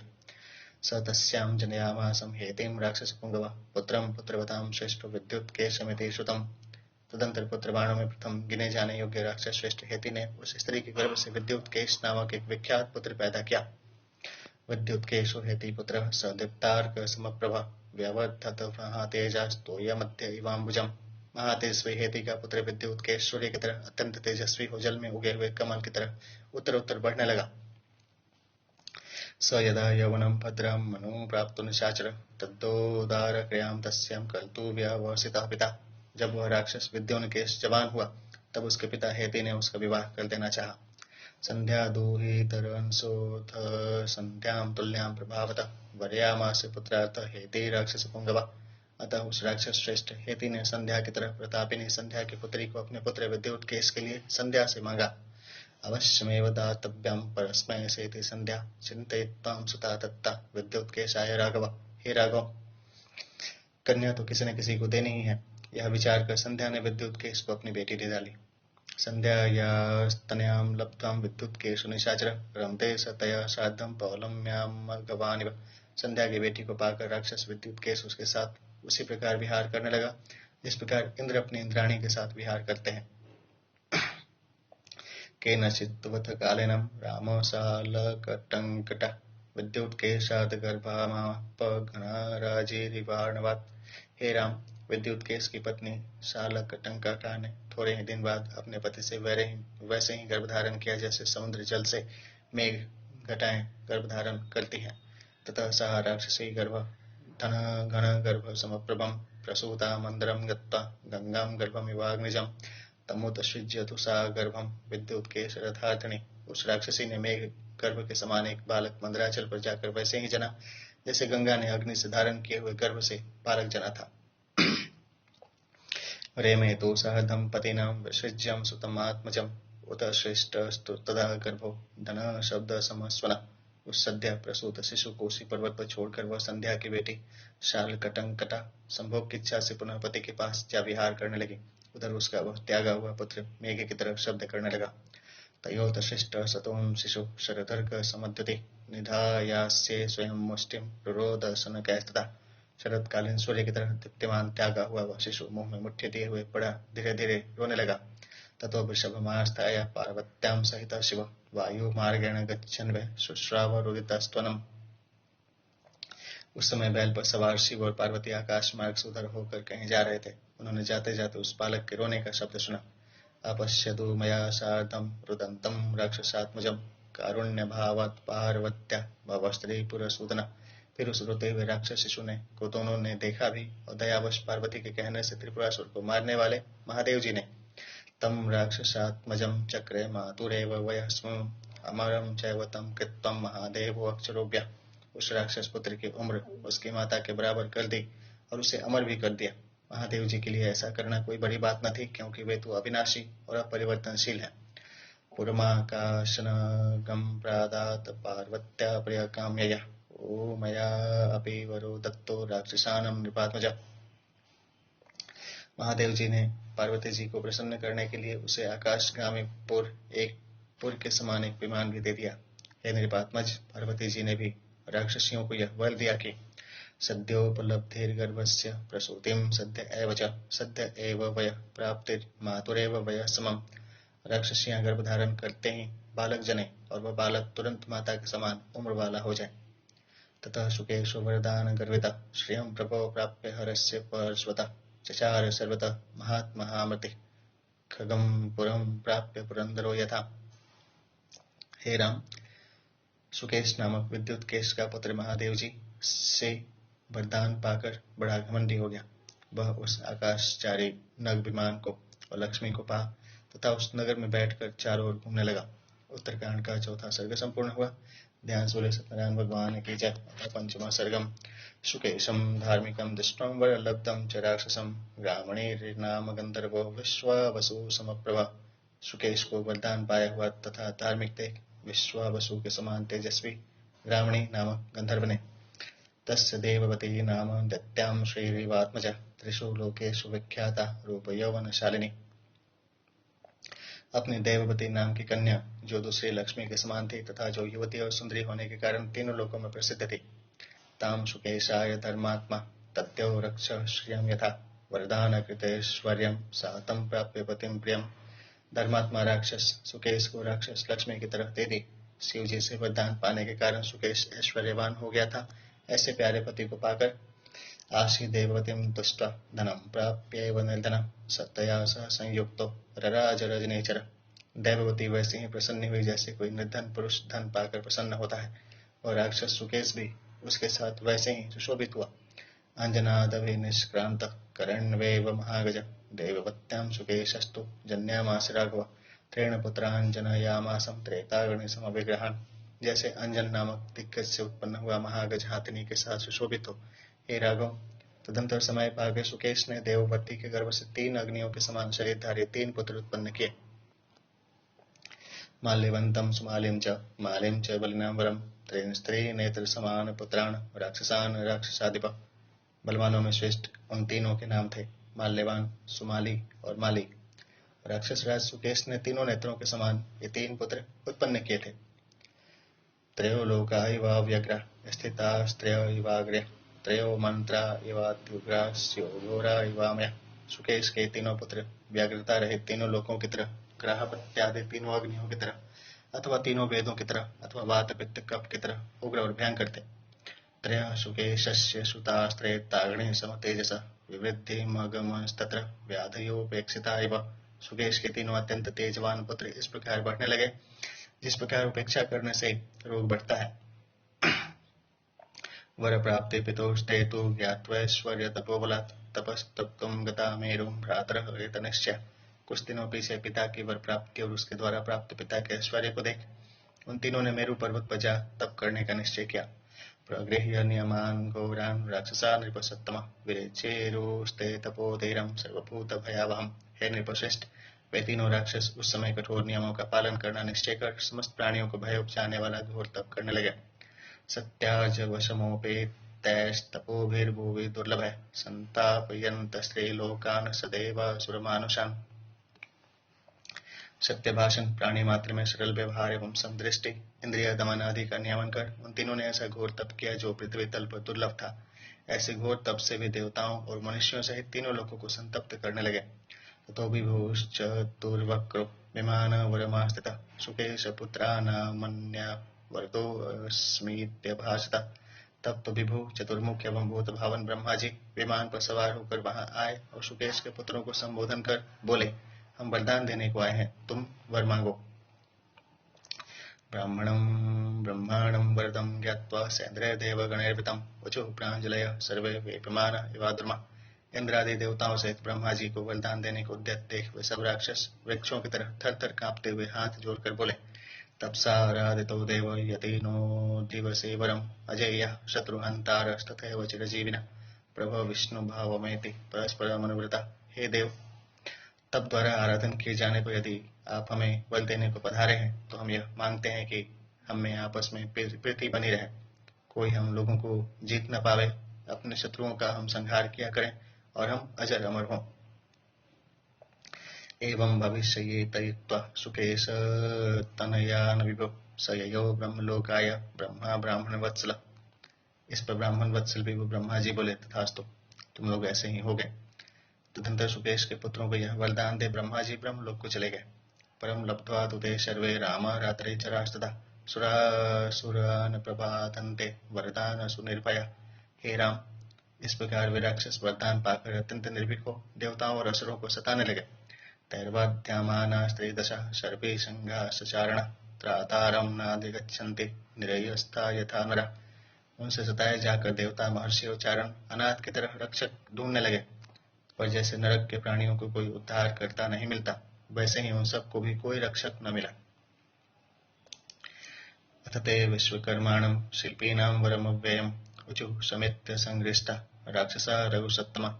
हे रघुत्तम, उन राक्षसों ने हर्षित अंतःकरण से शिल्पियों में श्रेष्ठ चिरजीवी विश्वकर्मा के समीप जाकर कहा, ओजस्तेजो बलवत्तां महत्तामात्म तेजसा गृहकर्ता भवानेव देवानां हृदयेप्सितम् अस्माकमपि तावत्त्वं गृहं कुरु महामते हिमवन्तमपाश्रित्य मेरुं मन्दरमेव वा। पराक्रमी, तेजस्वी और बलवान देवताओं की चाहना के अनुसार मन मुताबिक घर तुम ही बनाते हो, अतः हे महामते, हम लोगों के लिए भी तुम चाहे हिमालय पर या मेरु पर्वत पर अथवा मंदराचल पर एक भवन बना दो। माहेश्वर गृहपख्यम गृहं न क्रियतां महत् विश्वकर्मा तपस्तेषां राक्षसानां महाभुज।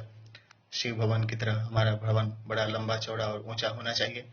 उन महाबलवान राक्षसों के यह वचन सुन विश्वकर्मा ने निवासम गत्यामासम शक्रस्ये वामरावतीं दक्षिणस्योदधे स्थिरे त्रिकुटो नाम पर्वत। उन लोगों के रहने के लिए इंद्र की तरह स्थान बतलाते हुए कहा कि दक्षिण समुद्र के तट पर त्रिकूट नाम का एक पहाड़ है। सुबेलैति चाप्यन्नन्यो द्वितीयस्तत्र सत्तमः शिखरे तस्य शैलस्य मध्यमे अम्बुदे सन्निभे। वहीं पर सुबेल नाम का एक दूसरा उत्तम पर्वत भी है। उस पर्वत का बीच वाला शिखर बड़ा ऊंचा एक बड़े मेघ की तरह देख पड़ता है। शकुनैरपि दुष्प्रापे टंक छिन्न चतुर्दशी त्रिंशद्योजन विस्तीर्ण शतयोजनमायता। उसके ऊपर उड़कर पक्षी भी नहीं पहुंच सकते, क्योंकि वह चारों ओर से मानो टाकियों से छीलकर चिकनाया गया है। उसके ऊपर बनी हुई नगरी 30 योजन चौड़ी और 100 योजन लंबी है। स्वर्ण प्राकार संवेदाम हेमतोरण समृता मया लंकेति नगरी शक्राग्यप्तेन निर्मिता। लंका के परकोटे की दीवारें सोने की हैं और सोने के तोरणों फाटकों से भूषित हैं।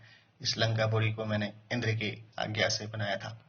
तस्यां वसत दुर्घर्षां यूयं राक्षस पुंगव अमरावतीं समासाध्यं सेन्द्र इव दिवोकसा।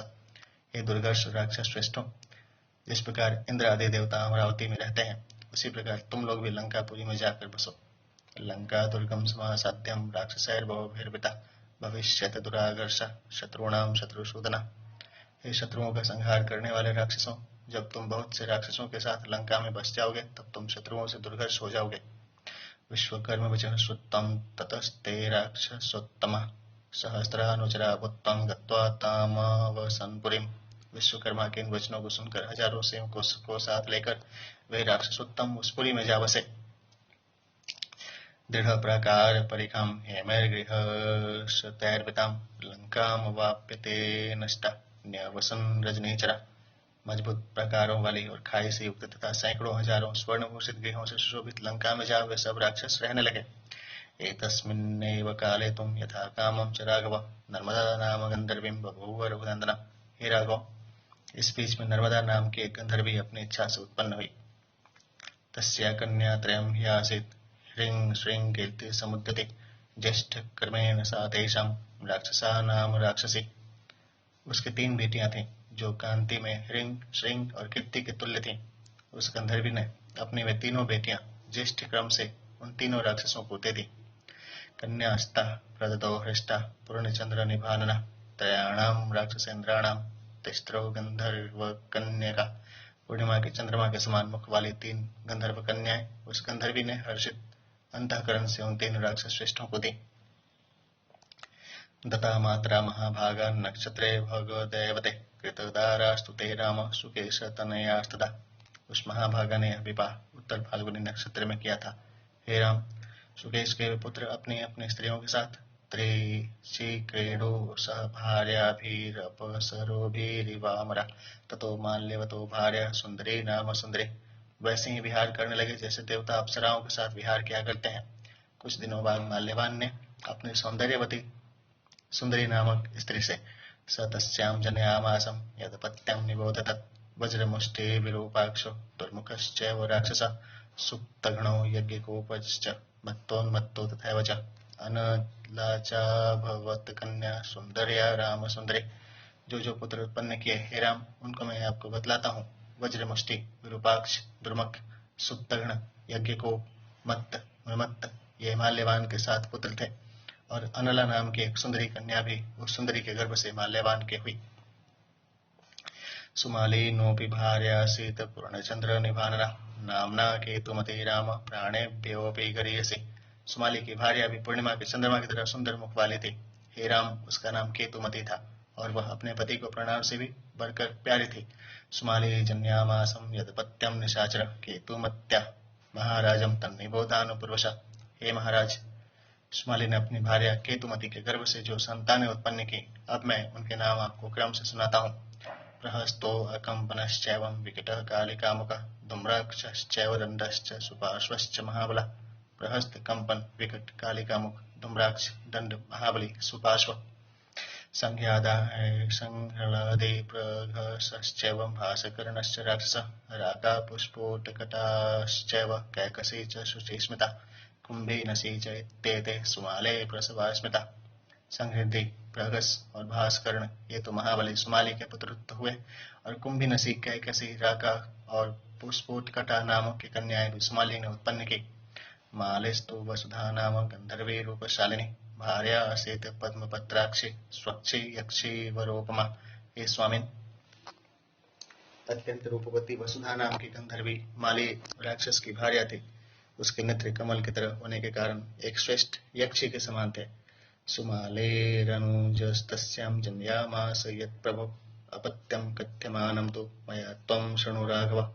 हे प्रभो, सुमाली के छोटे भाई माली ने उस स्त्री के गर्भ से जो संतानें उत्पन्न की, मैं अब उनको बतलाता हूँ, आप सुने।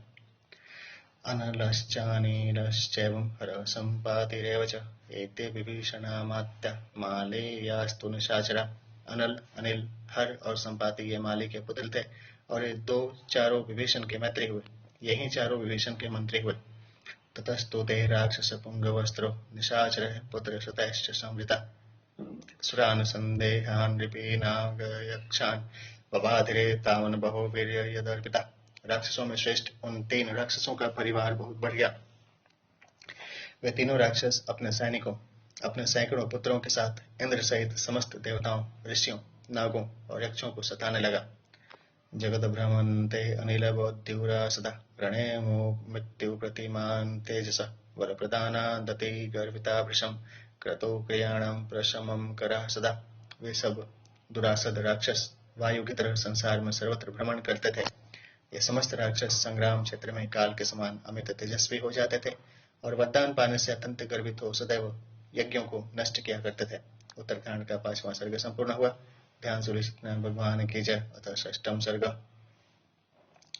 तैर्वर्धमान देवाश्च ऋषयश्च तपोधना भयार्ता शरणं जग्मुर्देव देवं महेश्वरम।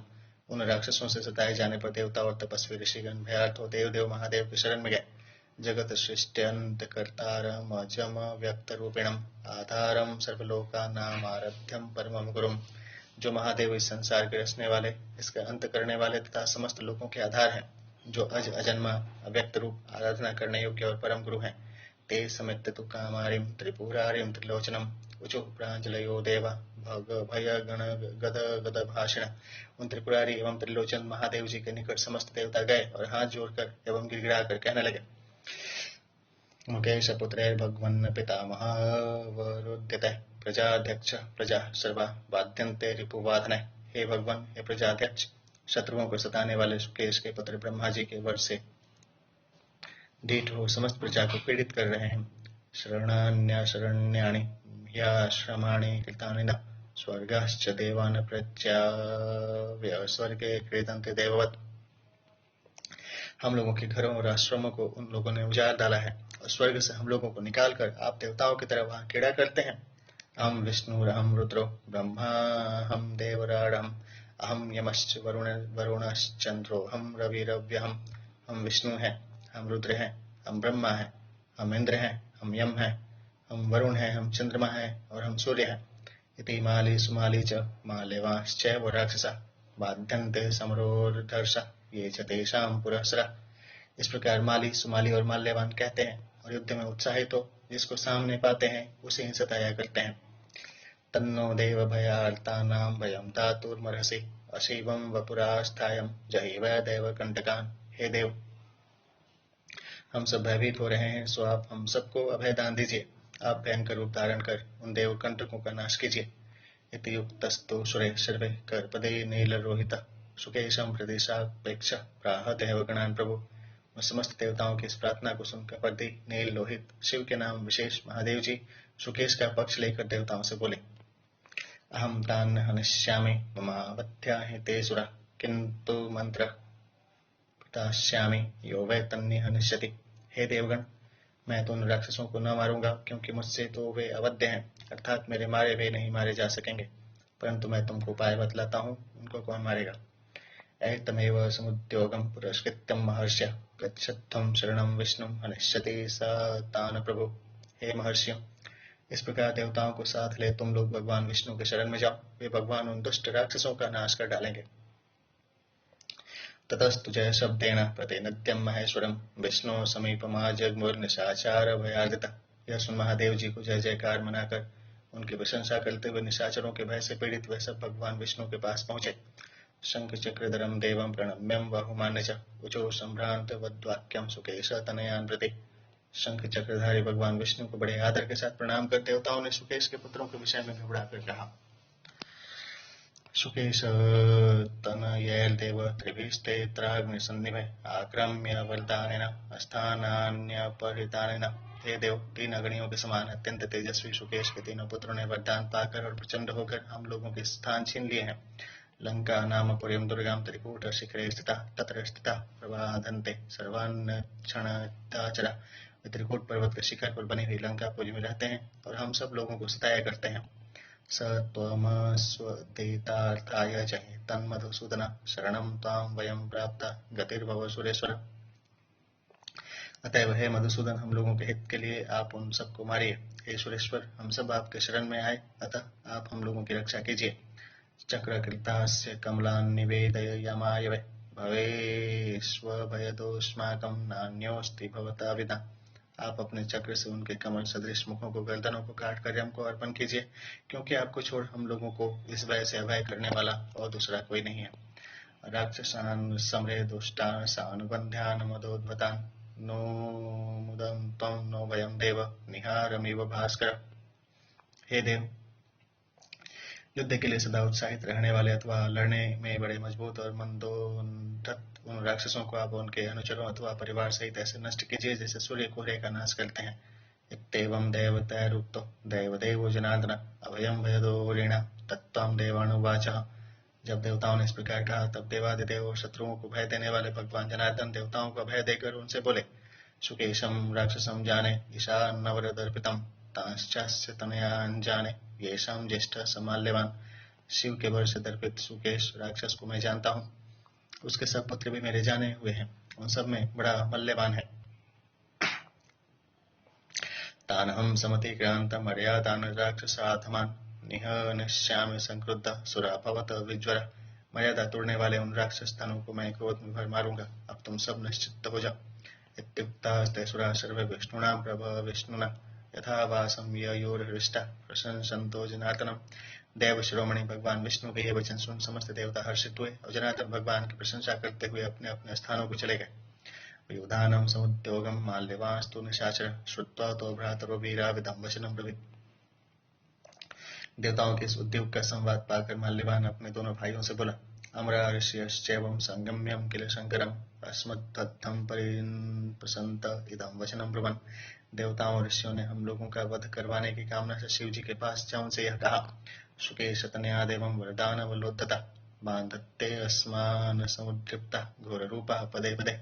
हे देव, शुकेश के भयंकर रूपधारी पुत्र वरदान पाकर बड़े अभिमानी हो गए हैं। वे हम लोगों को प्रतिक्षण सताया करते हैं। राक्षसैरभिभूता स्म न शक्ता स्म प्रजापते स्वेषु सद्य सुसंस्थातु भयातेषां दुरात्मनाम्। हे प्रजापते, उन दुरात्माओं के उत्पातों और भय के कारण हम लोगों को अपने घरों में रहना कठिन हो गया है। तदस्माकं हितार्थायं जहिताश्च त्रिलोचन राक्षसान् हुंकृतेनैव दह प्रदहतां वर।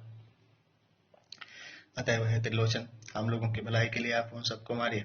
हे भस्म करने वालों में श्रेष्ठ, आप हुंकार ही से उन समस्त राक्षसों को भस्म कर डालिए। इत्येवं त्रिदशैरुक्तो निशम्यान्धकसूदन दिशिरकरं च धुन्वान इदं वचनं ब्रवीत। अंधकासुर को मार डालने वाले महादेव जी ने देवताओं के ऐसे वचन सुन अपने सिर को हाथ से धुनकर यह कहा, अवध्याम ते देवा सुकेश तनयारणे मंत्रम तु वः प्रदास्यामि यस्तान्वय निहनिष्यति। हे देवताओं, मैं युद्ध में सुकेश के पुत्रों को नहीं मार सकता, क्योंकि वे मेरे हाथ से नहीं मर सकते, किंतु जो उन्हें मार सकता है उनके विषय में मैं तुमको भय बतलाता हूँ। योऽसौ चक्रगदापाणि पीतवासा जनार्दन हरिर्नारायण श्रीमान शरणं तं प्रपद्यत। जो चक्र और गदाधारी हैं, जो पीत वस्त्र पहनते हैं, जिनके नाम जनार्दन, हरि और नारायण हैं, उन श्रीयुक्त भगवान विष्णु के तुम सब लोग शरण हो। हरादवाप्यते मंत्रम कामारीमभिवाद्य च नारायणलयं प्राप्य तस्मै सर्वन्यवेदयन्। महादेव जी के बतलाए इस उपाय को सुन और उनको प्रणाम कर वे समस्त देवता वैकुंठ में पहुंचे और श्रीमन नारायण से सारा वृत्तांत कहा। ततो नारायणेनोक्ता देवा इंद्र पुरोगमा सुरारेस्तान् हनिष्यामि सुराभवत निर्भया। तब नारायण ने उन इंद्र प्रमुख समस्त देवताओं से कहा कि मैं देवताओं के उन शत्रुओं को अवश्य मारूंगा, तुम सब अब निर्भय हो जाओ। देवानां भयभीतानां हरिणां राक्षसर्षभो प्रतिज्ञातो बधवस्माकं चिन्त्यतां यदिह क्षमं। हे राक्षस श्रेष्ठों, भयभीत देवताओं से नारायण ने हम लोगों के मार डालने की प्रतिज्ञा की है, अतः अब जो उचित हो वह विचारना चाहिए। हिरण्याकशिपोर्मृत्युरन्येषां च सुरद्दिशां नमोषिः कालनेमिच्च सङ्घातो वीरसत्तमः। राघेयो बहुमायी च लोकपालो अथ धार्मिकः यमलार्जुनो च हार्दिक्य शुम्भश्चैव निशुम्भकः।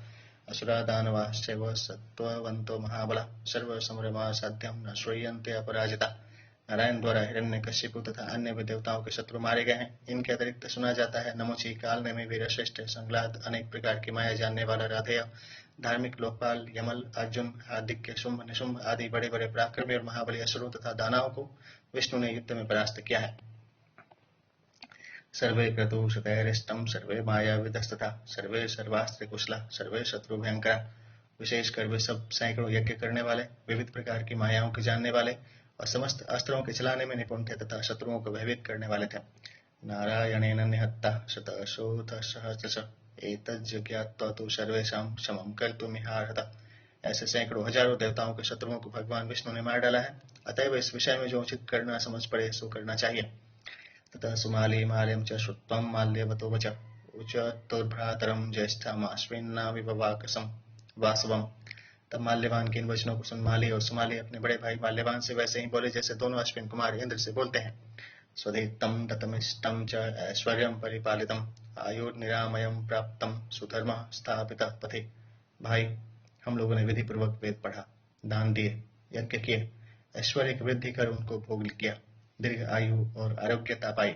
हमने अच्छे धर्म की स्थापना की। दैव सागर मक्षुभ्यम शास्त्रे समवगाह्य च जीतादिशो ह्या प्रतिमा तन्नो मृत्यु कृतं भजम। देवता रूपी अक्षुभ्य समुद्र को हमने शस्त्रों से क्षुब्ध किया और बड़े बड़े शत्रुओं को पराजित किया, सो अब हमको मृत्यु का तो भय है नहीं। नारायणश्च रुद्रश्च शक्रश्चापि यमस्तथा अस्माकं प्रमुखे स्थातुं सर्वे विभयते सर्वदा। देखो, नारायण, रुद्र, इंद्र और यम भी हमारा सामना करने में सदा डरा करते हैं। विष्णुर्देशस्य नासत्येव कारणं राक्षसेश्वर देवानामेव दोषेण विष्णु प्रचलितं मनः। हे राक्षसेश्वर, फिर विष्णु के साथ हमारा कोई द्वेष भी नहीं है, परंतु संभव है देवताओं के विचारने से वे हम लोगों के विरुद्ध हो गए हो अथवा उनका मन हमारी ओर से फिर गया हो। तस्माद्दैव सहिता सर्वो अन्योन्य समावृता दैवानेव जिघ्रांसामो येभ्यो दोष समुदिता। अतः हम सब अन्य राक्षसों को साथ लें, आज ही उन देवताओं को मार डालें जिनके उभारने से विष्णु हमको मारने के लिए उद्यत हुए हैं। एवं सम्मन्त्र्य बलिनः सर्वे सैन्यमुपासिता उद्योग्यं घोषयित्वा तु सर्वे नैरतपुंगवा। इस प्रकार सलाह कर और युद्ध की घोषणा कर साथ में सेना ले उन बलवानों ने मारू बाजा बजवाते हुए देवताओं के ऊपर चढ़ाई की। युद्धाय निर्युः क्रुद्धां चिम्भवित्तोदयो यथाम् इति ते राम सम्मन्त्र्यं सर्वोद्योगेन राक्षसा। युद्धाय निर्युः सर्वे महाकाय महाबला स्यन्दनैर्वारणैश्चैवं हयश्चं करिसन्निभै। हे राम, इस तरह सब प्रकार से तैयारी कर और युद्ध के लिए देवताओं को ललकारते हुए राक्षस लोग क्रोध में भर उसी प्रकार युद्ध करने के लिए निकले इस प्रकार जिम्र, वृद्धासुर आदि निकले थे। वे महाकाय और महाबलवान राक्षस रथों पर, हाथियों पर और हाथियों के समान ऊंचे घोड़ों पर सवार होकर लड़ने के लिए गए। खरैर्गोभिर्दर्धौश्चैष्ट शिशुमारैर्भुजंगमैः मकरैर्कच्छपैर्मीणैर्विहंगैर्गरुडोपमैः सिंहैर्व्याघ्रैर्वराहैश्च श्रीमरैश्च मरैरपि त्यक्त्वा लंकां गताः सर्वे राक्षसा बलगर्विता। बहुत से राक्षस गधों, बैलों, ऊंटों, शूशों, सांपों, घड़ियालों, कछुओं, मच्छों, गरुड़ के समान पक्षियों, सिंहों, व्याघ्रों, बराहों, सिमरों, चमरों पर सवार थे। वे बल के अहंकार में चोर लंका से रवाना हुए। प्रयाता देवलोकायं युद्धं देवत शत्रवः लंका विपर्यय दृष्टं यानि लंकालयान्यथा। ये देवताओं के शत्रु जिस समय लड़ने के लिए देवलोक को रवाना हुए, उस समय लंका के अन्य रहने वालों ने वहां बड़ी उथल पुथल देखी। भूतानि भयदर्शिणी विमनस्कानि सर्वश रथोत्तमैरूह्यमान शतशोथ सहस्रश प्रयाता राक्षसास्तुर्ण देवलोकं प्रयत्नतः राक्षसामेव मार्गेण दैवतान्यपचक्रम। उस समय लंका में जितने भयदर्शी प्राणी थे वे सब उदास हो गए।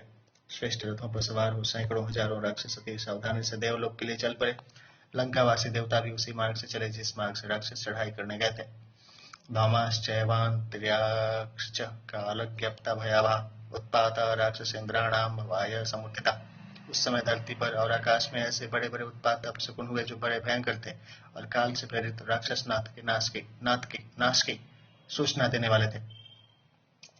अस्तिनि मेघाववृपुरुष्वं शोणितमेव चं बेलां समुद्राश्चोत्क्रान्ताश्चैलूश्चाप्यथ भूधरा अट्टासान विमुञ्चन्तो धननाथ समस्वनः वाशयन्त्यश्च शिवास्तत्रं दारुणं घोरदर्शना। बादलों से हड्डियों और गर्म गर्म लोहों की वर्षा हुई। समुद्र अपनी अपनी मर्यादाएं छोड़ बड़ी बड़ी लहरों से लहराने लगे। पहाड़ कांप उठे। भयानक रूप वाली सियारे ने मेघ गर्जन की तरह अट्टहास करती हुई बड़ी जोर से चिल्लाने लगी। संपत संपन्नन्यथ भूतानि दृश्यन्ते च यथा क्रमम् ऋतचक्रं महाचात्रं प्रज्वालोदगाभिर्मुखे रक्षोगणस्योपरिष्टात् परिभ्रमति कालवत् कपूतां रक्तपादाश्चं सरिता विदुरता ययोः। भयानक भूत प्रेत यथाक्रम एकत्र हो गए अथवा पंचभूत जल तेज वायु आकाश पृथ्वी यथाक्रम विचलित होते हुए से देख पड़े। गिद्धों के झुंड मुख से अग्नि की ज्वाला निकालते हुए काल की तरह राक्षसी सेना के ऊपर चारों ओर घूमने लगे। कबूतर हंस और मैनाएं घबरा कर भाग गईं। काका वाश्यन्ति तत्रैवं बिडालाय द्वीपादिका उत्पत्तास्ताननादृष्ट्या राक्षसां बलदर्पिता। कौवे चिल्लाने लगे और दो पैर के बिडाल विशेष प्रकट हुए, किंतु इन सब अपशक्नों के कुछ भी परवाह न कर, क्योंकि वे तो अपने बल के अहंकार में चूर हो रहे थे। यानत्येव न निर्वर्तन्ते मृत्युपाशावपाशिता माल्यवांश्चं सुमाली च मालिं च सुमहाबला पुरःसरा राक्षसानां ज्वलिताम् इव पावका माल्यवन्तं तु ते सर्वे माल्यवान्तमिवाचलं निशाचरा आश्रयन्तीं धातारमिव देवता तत्बलं राक्षसेन्द्राणां महाबृहन्नादितम्। वे आगे ही बढ़ते चले गए, लौटे नहीं। उनके सिरों पर तो काल मंडरा रहा था। महाबली, माल्यवान, सुमाली और माली धधकती हुई आग की तरह सेना के आगे आगे जा रहे थे। पर्वत के समान माल्यवान का ये सब राक्षस अनुसरण वैसे ही कर रहे थे जैसे देवता लोग ब्रह्मा जी का अनुसरण करते हैं। वह राक्षस वीरों की सेना महामेघ की तरह गरजती हुई। जयेप्स्यादेवलोकं ययो माली वशे स्थितं राक्षसानां समुद्योगं तं तु नारायणः प्रभु दैवदूतादुपश्रुत्यं चक्रयुद्धे तदा मनः स सज्जनायुधतुर्णिरो वैनतेयोपरि स्थितः। माली के अधीन में जय की अभिलाषा से देवताओं के लोकों में गई। देवदूत के मुख से राक्षसों की चढ़ाई का वृतांत सुनकर भगवान नारायण ने भी राक्षसों से युद्ध करने की ठानी। सब आयुधों से सज्ज और तरकस धारण कर वे गरुड़ जी के ऊपर सवार हुए। आसाध्यम कवचम दिव्यम सहस्रार्क समद्युति आवध्यम सरसं पुरुणे ईशोदे विमले तदा श्रोणे सूत्रम च खड्गम च विमलम कमलेक्षण शंख चक्र गदा शारंग खड्गाश्चैव वरायुधान। उन्होंने सहस्त्र सूर्य के समान चमचमाता कवच धारण कर और बाणों से भरे दो तरकस लिए। कटी सूत्र धारण किए हुए कमलनयन नारायण ने एक चमचमाता खड्ग लिया। इसके अतिरिक्त उन्होंने 5 जन्य शंख, सुदर्शन चक्र, कौमोद की गदा, नंद की खड्ग और सारंग धनुष लिया। ये उनके आयुध बड़े श्रेष्ठ थे। संपूर्ण गिरिशंकाशं वैनतेयमथास्थिता राक्षसानां भावाय ययो तरुणतरं प्रभु। फिर पर्वताकार गरुड़ पर सवार हो समस्त राक्षसों का नाश करने के लिए वे बड़ी शीघ्रता से चले। सुपर्ण पृष्ठे सबभौ श्यामः पीतांबरो हरि क्रांचनस्य गृह श्रृंगे सुतडितो यदो तद्यथा। श्याम स्वरूप पीतांबर पहने और गरुड़ की पीठ पर सवार श्री नारायण सुमेरु पर्वत स्थित बिजली सहित मेघ के समान शोभित हो रहे थे। ससिद्ध देवर्षि महोरगैश्च गंधर्व यक्ष रूपगीयमान समास सादा सुर सैन्य शत्रु चक्राश शारंग युध शंखपाणि। असुरों की सेना के वैरी भगवान विष्णु सुदर्शन चक्र, नंद, खड्ग, शारंग धनुष और 5 जन्य शंख धारण किए हुए तुरंत वहां जा उपस्थित हुए। सिद्ध देवर्षि, महानाग, गंधर्व तथा यक्ष उस समय उनकी स्तुति कर रहे थे।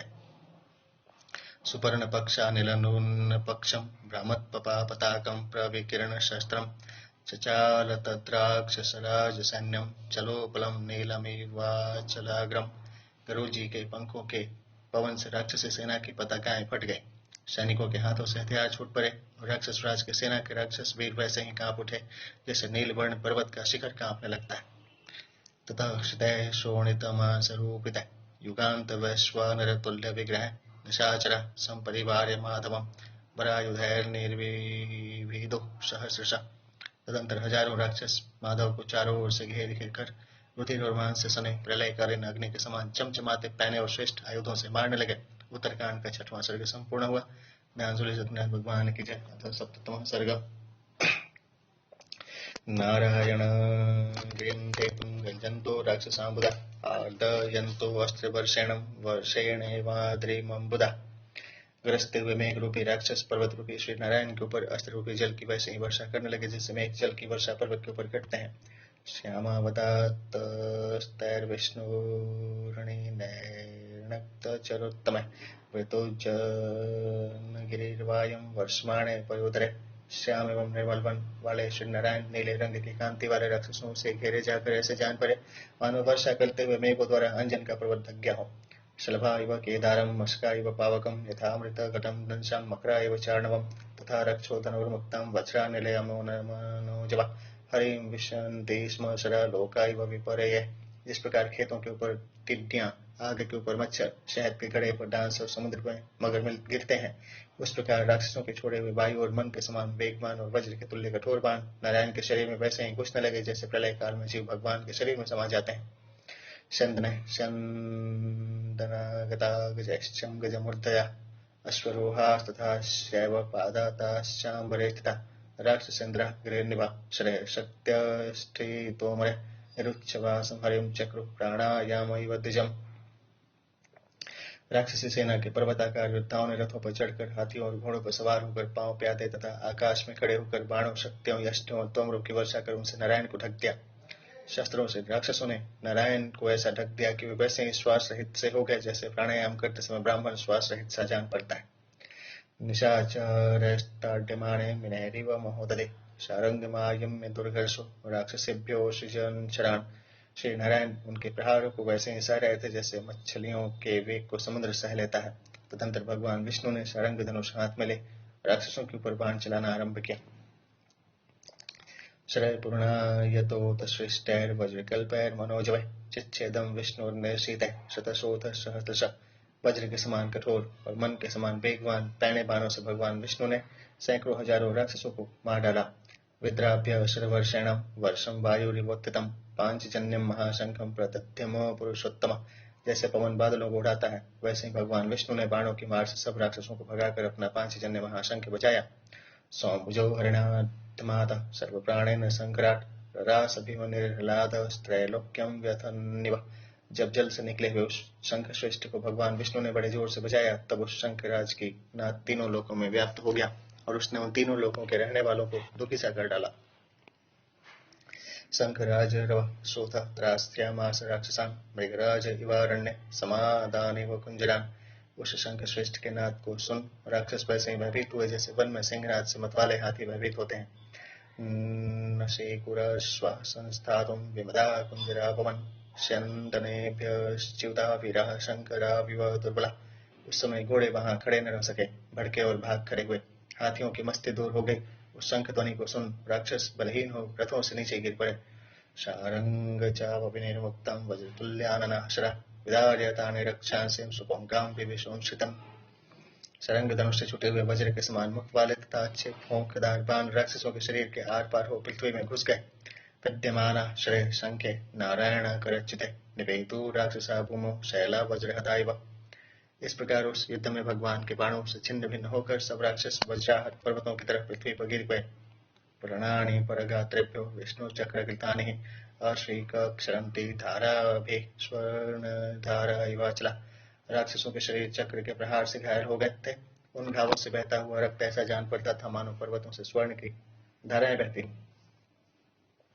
शंकराजरवश्चापिं शारंग चापरवस्तथा राक्षसानां रवाश्चापिं ग्रसते वैष्णवोरव। शंकराज की ध्वनि, शरंग धनुष के टंकार तथा भगवान विष्णु के सिंहनाद ने राक्षसों के गर्जन को दबा दिया। तेषां शिरोधरान् धूतान् शरखरच्छर ध्वज धनुषिञ्च रथान् पताकास्तूणैराश्चिच्छेदं स हरिशरे। भगवान विष्णु राक्षसों की कांपती हुई गर्दनों, बाणों, ध्वजाओं, धनुषों, रथों, पताकाओं और तरकसों को अपने पैणे बाणों से काट रहे थे।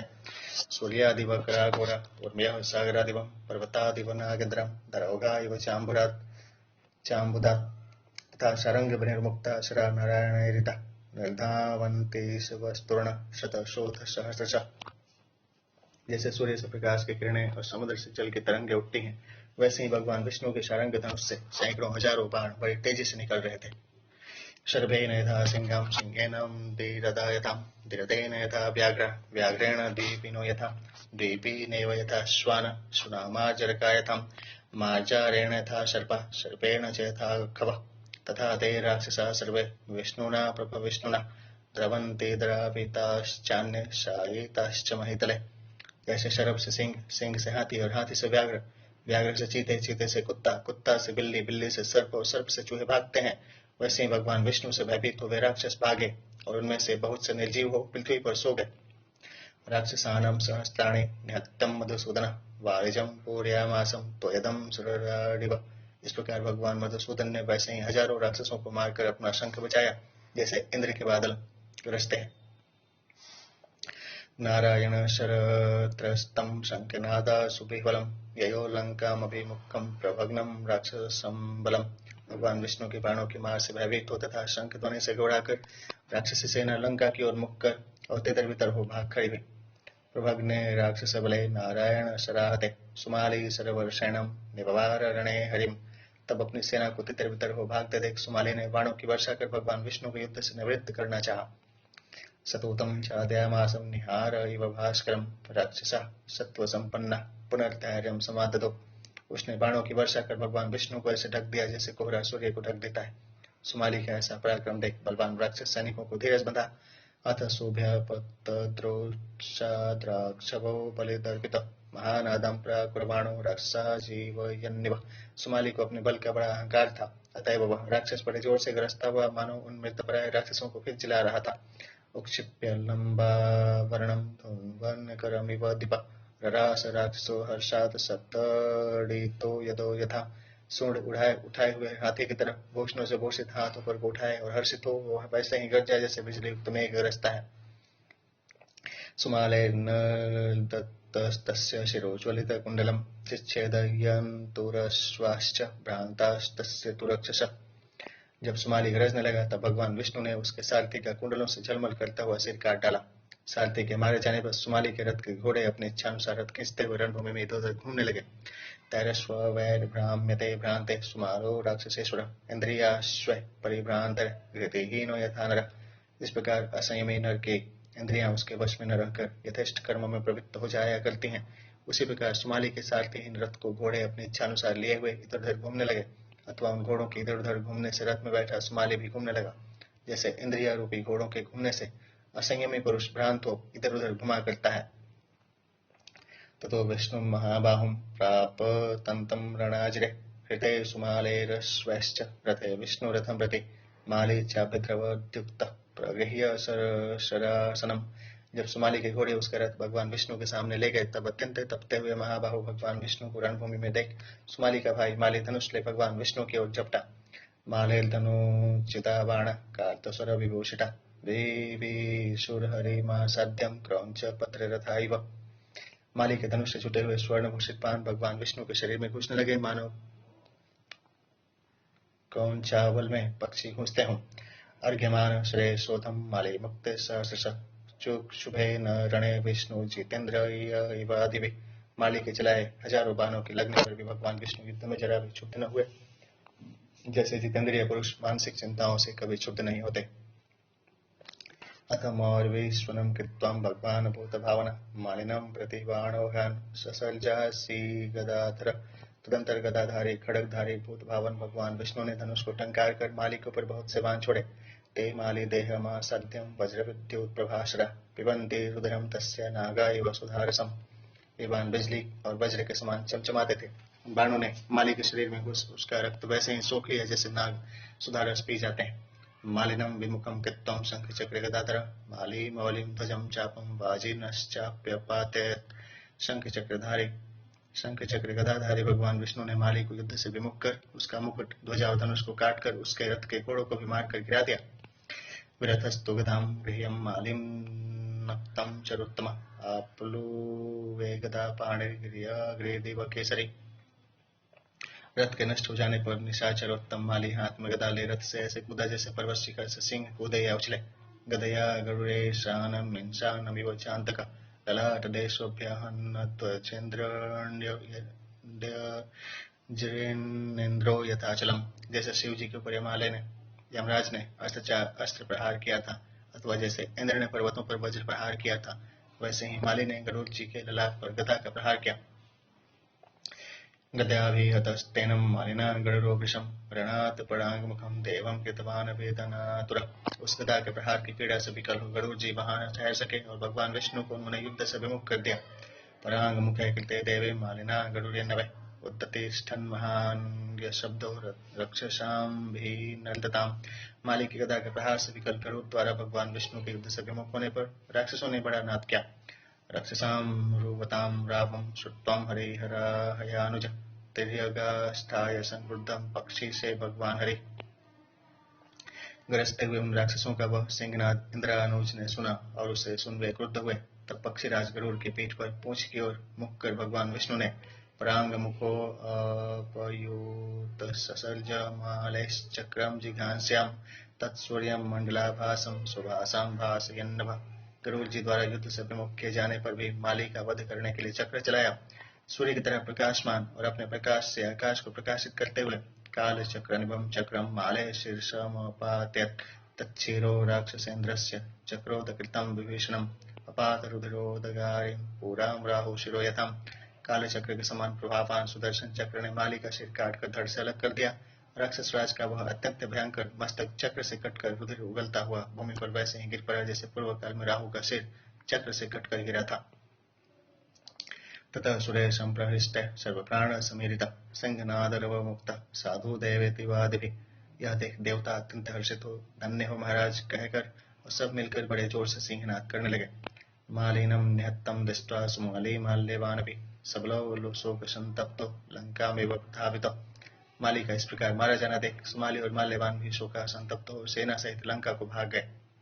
गरुड़स्तु समाश्वस्त सन्निवृत्य यथापुर राक्षसानुद्रावयामासं पक्षवातेन कोपिता। इतने में गरुड़ जी भी स्वस्थ हो गए और पूर्ववत पुनः रणभूमि में आकर और क्रोध में भर अपने पंखों के पवन से राक्षसों को भगाने लगे।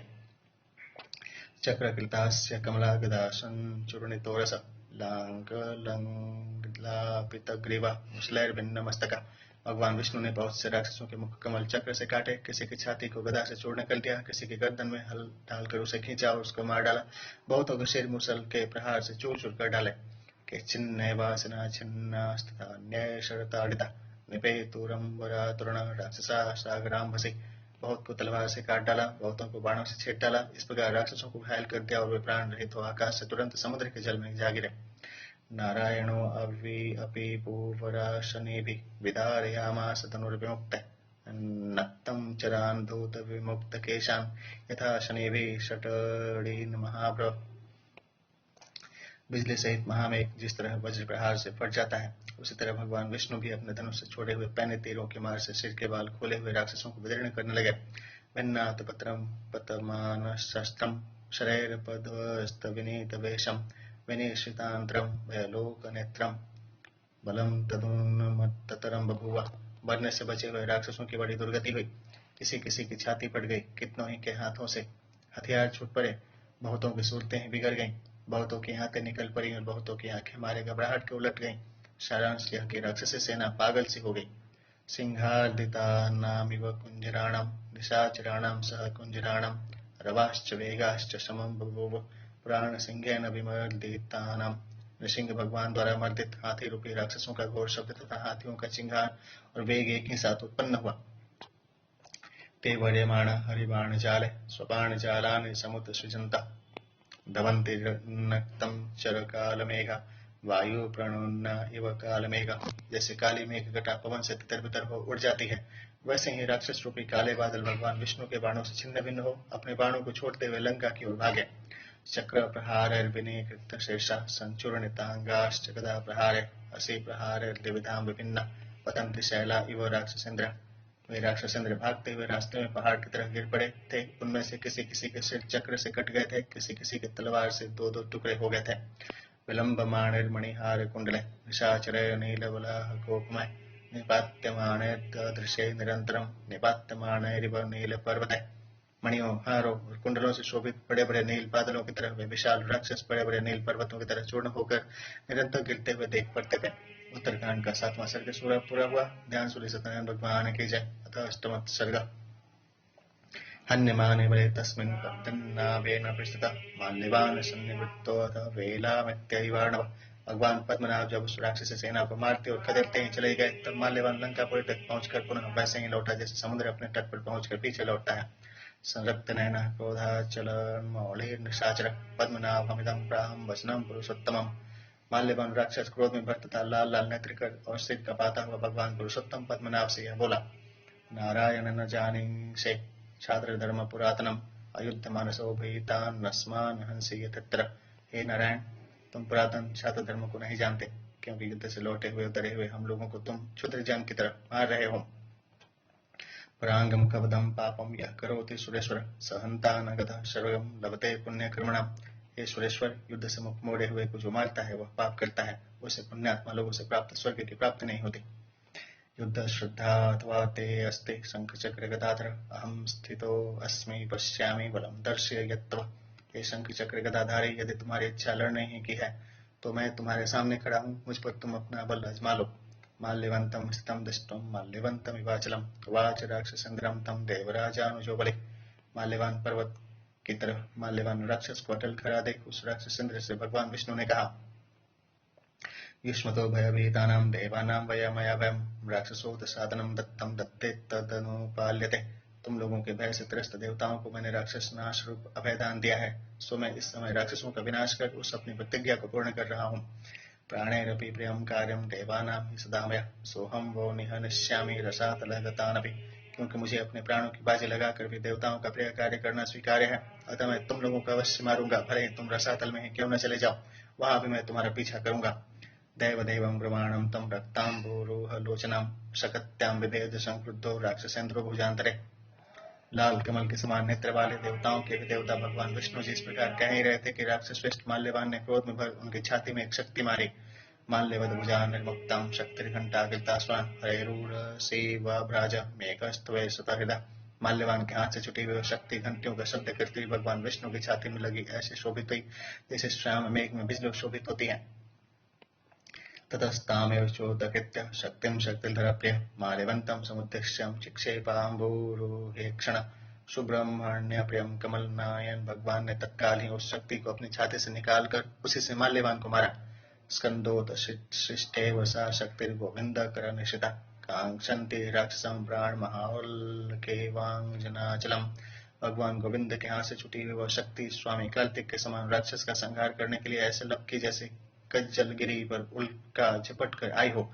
सतस्योरसी विस्तीर्णे हारभारावभासिते अपतद्राक्षसेन्द्रस्य गिरिकूट इवाशनि।